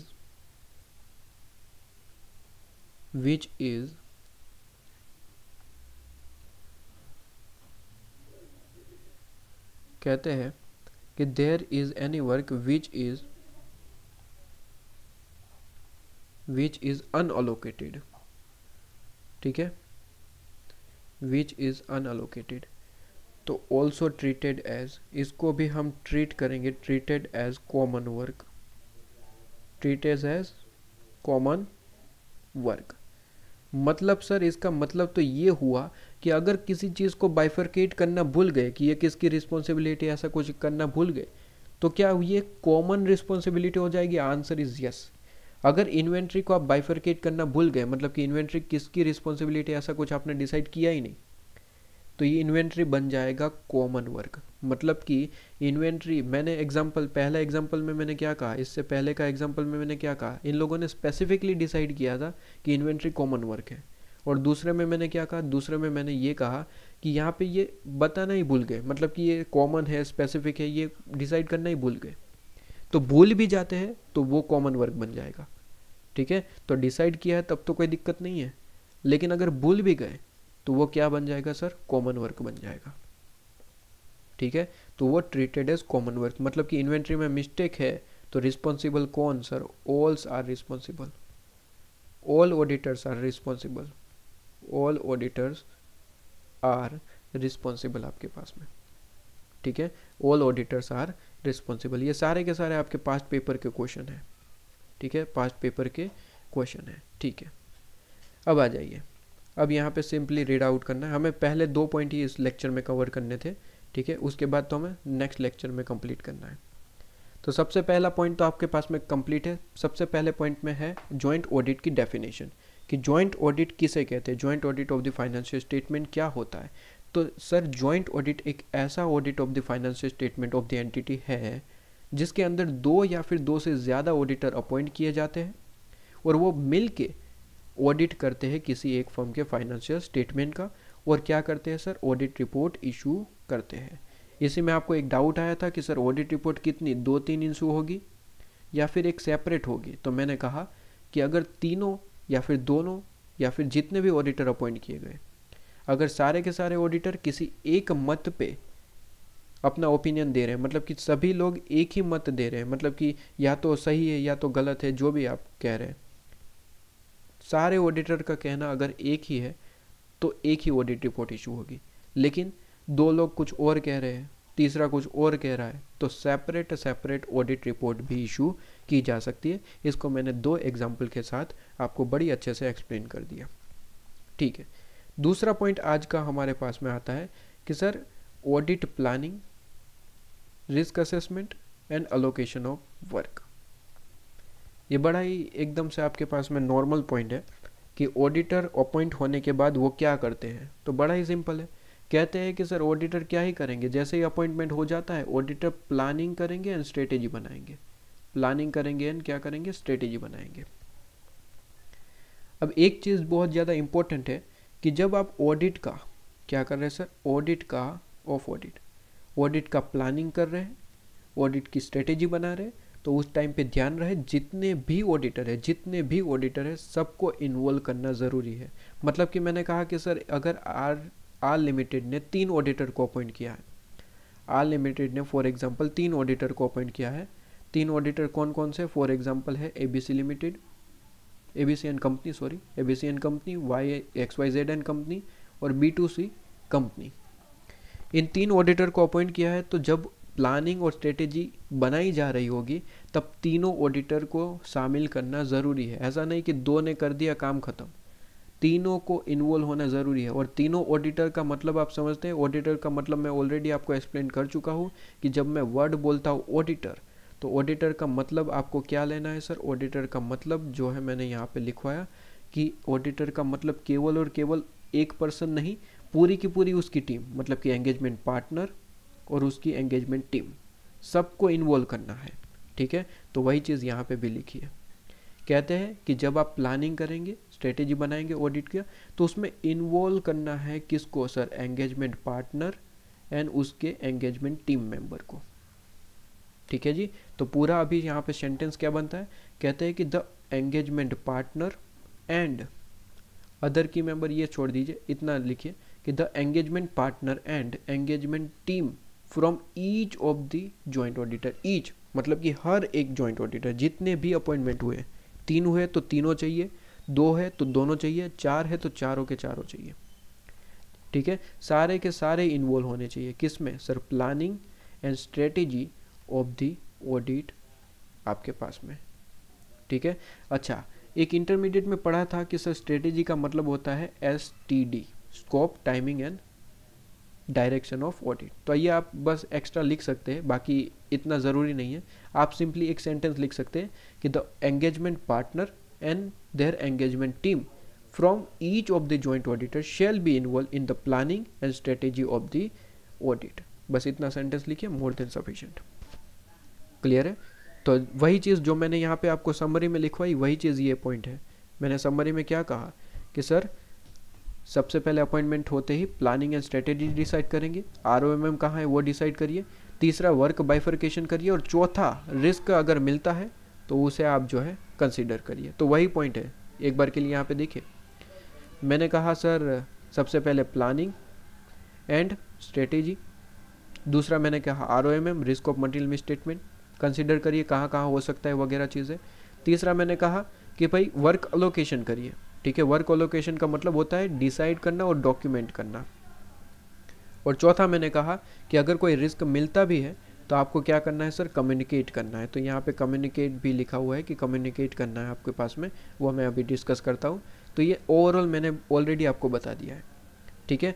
अब आपके पास में एक एक करके डिस्कस कर रहे हैं हम। सबसे पहला मैंने डिस्कस किया कि भाई एंगेजमेंट पार्टनर और उसकी team shell be involve at the time of planning of the audit and strategy of the audit, ठीक है। और थोड़ा और लिखना चाहते हैं तो स्ट्रेटेजी मीन्स आप कह सकते हैं कि STD of the audit. STD मतलब कि scope, timing and direction of the audit, ठीक है। दूसरा पॉइंट लिखेंगे कि ROMM को कंसिडर करना है, कौन से जो पॉइंट में रिस्क ज़्यादा हो सकता है, किस में ज़्यादा नहीं हो सकता, क्योंकि ये जानना ज़रूरी है कि हमें इसे पता चले कि कहाँ पे हमें ज़्यादा लोग लगाने की ज़रूरत है और कहाँ पे कम। फॉर एग्जांपल कहीं छोटी मोटी कैलकुलेशन है तो वहाँ पे एक दो आदमी कंप्लीट ख़त्म, लेकिन ऐसे इन्वेंट्री जैसी कैलकुलेशन है, इन्वेंट्री वैल्यूएशन, तो वहाँ पे तो पूरे के पूरे ऑडिटर की टीम चाहिए। तो हमें रिस्क जानना पड़ेगा कि इन्वेंट्री में ज़्यादा रिस्क है तो वहाँ पे ज़्यादा लोग चाहिए, कोई छोटा मोटा काम है तो वहाँ पे एक दो लोग सफिशिएंट है, ठीक है। तो कहते हैं risk of material misstatement need to be consider and assessed by each of the joint auditor. मतलब कि जहाँ पे भी ROMM है डिसाइड करिए, उसके हिसाब से काम शुरू करिए। और कहीं पे रिस्क मिलता है, जो रिस्क किसको सर, फाइनेंशियल स्टेटमेंट को या फिर किसी अदर ऑडिटर से रिलेट करता है, तो आपको उसे कम्युनिकेट करना है। ये मैंने लिखवाया था अभी अभी एग्जांपल के साथ, मैंने ये लिखवाया कि सर अगर कोई रिस्क मिलता है, ठीक है, अगर कोई रिस्क मिलता है, मैंने कहाँ पे लिखवाया, यहाँ पे ये रहा, अगर कोई रिस्क मिलता है सर जो फाइनेंशियल स्टेटमेंट मतलब कि ओवरऑल फाइनेंशियल स्टेटमेंट को रिलेट करता है या फिर अदर ऑडिटर के लिए इम्पोर्टेंट है, तो उसे कम्युनिकेट करेंगे। कम्युनिकेशन कैसे करना है सर, रिटन वे में करना है, ऐसे बोल दिया तो नहीं चलेगा, ठीक है। तो यहाँ पे वही पॉइंट लिखा है, बस अपने स्टेटमेंट अपनी लैंग्वेज में लिख सकते हैं, कोई दिक्कत नहीं है। जो मेन पॉइंट है वो ध्यान रखना है कि रिस्क ऑफ मटेरियल में स्टेटमेंट पूरे सेंटेंस में दिखना चाहिए, ठीक है। कम्युनिकेट वर्ड दिखना चाहिए तो वो दिखना चाहिए बस, ठीक है। सेंटेंस अपनी तरीके से बनाइए। तो कहते हैं कि ROMM को कंसिडर करना है, वर्क करना है स्टार्ट। वर्क करते वक्त ऐसा कोई रिस्क मिला जो फाइनेंशियल स्टेटमेंट पूरे के पूरे ओवरऑल फाइनेंशियल स्टेटमेंट लेवल पे है, ठीक है। पर्टेनिंग टू का मतलब रिलेटेड टू फाइनेंशियल स्टेटमेंट पूरे का पूरा, या फिर और या फिर ऐसा है रिस्क जो अदर ऑडिटर के लिए जानना ज़रूरी है, तो आपको उसे कम्युनिकेट करना पड़ेगा। और कम्युनिकेशन कैसे करेंगे सर, रिटर्न में। क्यों रिटर्न में, देखिए उसका थर्ड पॉइंट है रिटर्न में करना है। रिटर्न में क्यों करना है, क्या, ताकि आप डॉक्यूमेंट कर पाए, क्योंकि ये सबूत रहे। कल दिन अदर ऑडिटर ये कह सकता है कि सर मुझे नहीं बोला था, ठीक है, मुझे बोला ही नहीं था, तो आपके पास क्या सबूत है, नहीं है। इसलिए रिटर्न में कम्युनिकेशन करेंगे और उसे डॉक्यूमेंट करेंगे, ठीक है। तो कहता है joint auditor shell discuss and document anti of the audit procedure for common और स्पेसिफिक अलोकेटेड एरिया। कॉमन मतलब कि जो नॉर्मली, जैसे कि हमारे एग्जांपल में इन्वेंट्री कॉमन एरिया था, और स्पेसिफिक मतलब कि ABC को बैलेंस शीट का एसेट दिया गया, B2C को P&L दिया गया, ठीक है, XYZ को बैलेंस शीट का लाइबिलिटी साइड दिया गया। तो ये स्पेसिफिक अलोटेड एरिया है और कॉमन एरिया इन्वेंट्री था। तो कहते हैं कि जो भी वर्क अलोकेट हुआ है उसको भी डॉक्यूमेंट करो। कल दिन ऐसा ना हो कि XYZ ये कहे कि सर मुझे बैलेंस शीट का कुछ काम दिया ही नहीं था। कहते हैं कि जो भी काम दिया है पूरे का पूरा रिटर्न में डिसाइड करो, मतलब कि डिसाइड किया। ये जो आपने यहाँ पे मैंने एग्जांपल कहा कि सर B2C क्या काम करेगा, सर B2C काम करेगा P&L, XYZ क्या काम करेगा सर लाइबिलिटी, ABC क्या काम करेगा सर असेट। ये पूरे का पूरा डॉक्यूमेंट करना है। डॉक्यूमेंट में पूरे का पूरा लिखना है कि सर ABC को असेट दिया गया है, XYZ को लाइबिलिटी दिया गया है, B2C को P&L दिया जाए, ठीक है, ताकि डॉक्यूमेंट हो गया, ताकि कल दिन ये ना कहे कोई कि मुझे काम नहीं दिया था, ठीक है। तो entry of the audit procedure, चाहे वो कॉमन एरिया के हिसाब से चाहे वो स्पेसिफिक एरिया से, सभी कुछ लिखना है और डॉक्यूमेंट करना है, सभी कुछ लिखना है और डॉक्यूमेंट करना है। और ध्यान रहे जैसे ये सारी चीज़ें आप डिसाइड कर लेते कि कौन सा काम कौन सा ऑडिटर करेगा, ये सारी चीज़ें, उसके बाद लास्ट में आपको एक काम करना है, क्या कि आपको TCWG को भी बता देना है कि हमने ये सारा डिसीजन लिया है, कम्युनिकेट करना है TCWG को। ये नॉर्मल पॉइंट है कि भाई सभी कुछ डिसाइड हो जाए, जब आप वर्क करना स्टार्ट करें उस टाइम पे TCWG को इन्फॉर्म कर देना कि भाई बैलेंस शीट का एसेट जो है वो XYZ ने करना है, फिर लाइबिलिटी जो है वो ABC को करना है, और P&L जो है वो XYZ जो भी B2C जो भी है वो करेंगे। तो ऐसा इन्फॉर्मेशन कर दो, कम्युनिकेशन कर दो। ध्यान रहे कम्युनिकेशन ऑलवेज रिटर्न में ही होना चाहिए, ये चीज़ तो भूलना ही नहीं, ठीक है। तो TCWG को कम्युनिकेट कर दो। और लास्ट पॉइंट आपके पास में फोर्थ पॉइंट कहता है कि सर लेटर ऑब्टेन करना है आपको। लेटर दो तरीके के होते हैं, आपको पता है सर। एक तो जब अपॉइंटमेंट होती है तो अपॉइंटमेंट लेटर होता है, और दूसरा एक और लेटर होता है, कौन सा सर, जब आप वर्क करते हैं तो मैनेजमेंट से एक रिटर्न रिप्रेजेंटेशन लेते हैं। इंटरमीडिएट में याद है कि आपने जो भी इंफॉर्मेशन हमें दी है वो सही है, सही के अलावा कुछ नहीं है। तो वो रिटर्न रिप्रेजेंटेशन हम लेते हैं मैनेजमेंट से कि आपने जो भी हमें दिया था वो सही था, सही के अलावा कुछ नहीं था। तो वो भी रिटर्न रिप्रेजेंटेशन आपको लेना है। तो कहते हैं जॉइंट ऑडिटर ऑब्टेन करेंगे, क्या सर जॉइंट ऑडिटर ऑब्टेन करेंगे common engagement letter. Common word है, कॉमन का मतलब क्या होता है, एक सिंगल। मैंने अभी आपको समझाया कि एक सिंगल लेटर होता है जिसमें जितने भी ऑडिटर अपॉइंटेड है वो साइन करते हैं और अपॉइंटमेंट लेटर खत्म। तो कहते हैं एक सिंगल एंगेजमेंट लेटर होता है और एक सिंगल रिप्रेजेंटेशन लेटर होता है, मैनेजमेंट से हम लेते हैं। 3 ऑडिटर होते हैं तो तीनों एक ही लेटर लेते हैं। कई ज़रूरी नहीं है कि तीनों अलग अलग मैनेजमेंट के पास जाए और कहे लाओ रिप्रेजेंटेशन लेटर, दूसरा जाए कहते हैं लाओ रिप्रेजेंटेशन लेटर, तीसरा जाए कहे लाओ रिप्रेजेंटेशन लेटर। ऐसा नहीं होता, एक कॉमन रिप्रेजेंटेशन लेटर लेते हैं तीनों के लिए, वो एक सिंगल ही होता है, कोई दिक्कत नहीं है, बार बार मैनेजमेंट को देने की ज़रूरत नहीं है, ठीक है। एक कॉमन रिप्रेजेंटेशन लेटर दे दीजिए कि हमने जो भी आपको इन्फॉर्मेशन दी थी वो एकदम सही है, मैनेजमेंट कबूल करता है कि सारी की सारी इन्फॉर्मेशन करेक्ट थी, ये सारी चीज़ें लिख दी और लेटर बना दिया, ठीक है। तो ये चीज़ आपके पास में। और एक लास्ट पॉइंट जो सिंपल सा पॉइंट है, कहता है कि documentation of the allocation of the work जो हेल्प करता है। डॉक्यूमेंटेशन करना क्यों है, ये जो हमने अब कहा कि डॉक्यूमेंटेशन करना क्यों है, तो मैंने वही समझाया ना कि डॉक्यूमेंटेशन इसलिए करना है कि कल दिन ये कोई ना कहे, फॉर एग्जाम्पल ABC ये कहे कि भाई मुझे तो काम दिया ही नहीं गया था, XYZ ये कहे कि मुझे तो P&L का काम नहीं, मुझे तो बैलेंस शीट का काम दिया था, ठीक है। XYZ और B2C कहे कि मुझे कुछ कहा ही नहीं था, मुझे कुछ सुनाया ही नहीं था, मुझे कुछ बताया ही नहीं था। ऐसा ना हो इसलिए कहते हैं कि डॉक्यूमेंटेशन ज़रूरी है, ताकि हम कोई भी किसी भी तरीके का डिस्प्यूट और कन्फ्यूज़न को इग्नोर कर पाए, अवॉइड कर पाए, ठीक है।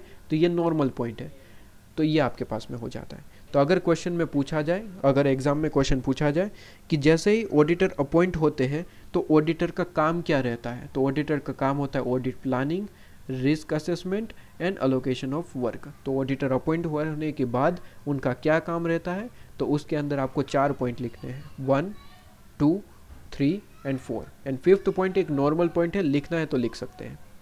अब यहाँ पे देखिए मैंने इसकी समरी एक प्रोवाइड कर रखी है जो एग्जाम पॉइंट ऑफ व्यू से इम्पोर्टेंट है।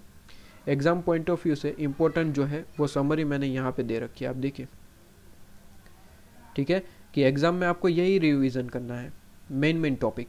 सेंटेंस अपने तरीके से बनाइए, पूरे नंबर मिलेंगे, कोई दिक्कत नहीं है।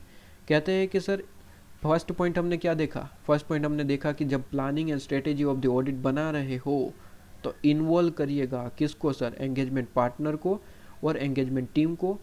किसके सर, ईच एंड एवरी आपके पास में जॉइंट ऑडिटर के, मतलब कि हर एक जॉइंट ऑडिटर को इन्वॉल्व करना है।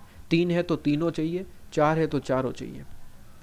फिर दूसरा पॉइंट देखा कि ROMM को हमें कंसिडर करना है, असेस करना है, और अगर ऐसा कोई रिस्क मिला जो पूरे के पूरे फाइनेंशियल स्टेटमेंट को रिलेट करता है या फिर दूसरे ऑडिटर के लिए जानना ज़रूरी है, ऐसा कुछ है, तो उसे कम्युनिकेट कर दीजिएगा। उसे क्या कर दीजिएगा, कम्युनिकेट कर दीजिएगा। और कम्युनिकेशन कैसे होता है सर, रिटर्न में होता है। तीसरा पॉइंट मैंने कहा सर, एंटी ऑफ द जो भी आपने डिसीजन किया ऑडिट प्रोसीजर का, एंटी जो भी आपने डिसाइड किया, ठीक है, डिस्कस किया, उसे आप डिस्कस और कम्युनिकेट मतलब कि डॉक्यूमेंट दोनों करेंगे। मतलब कि आप कौन सा काम कौन करेगा, ठीक है, वो सारी की सारी चीज़ें डॉक्यूमेंटेड चाहिए।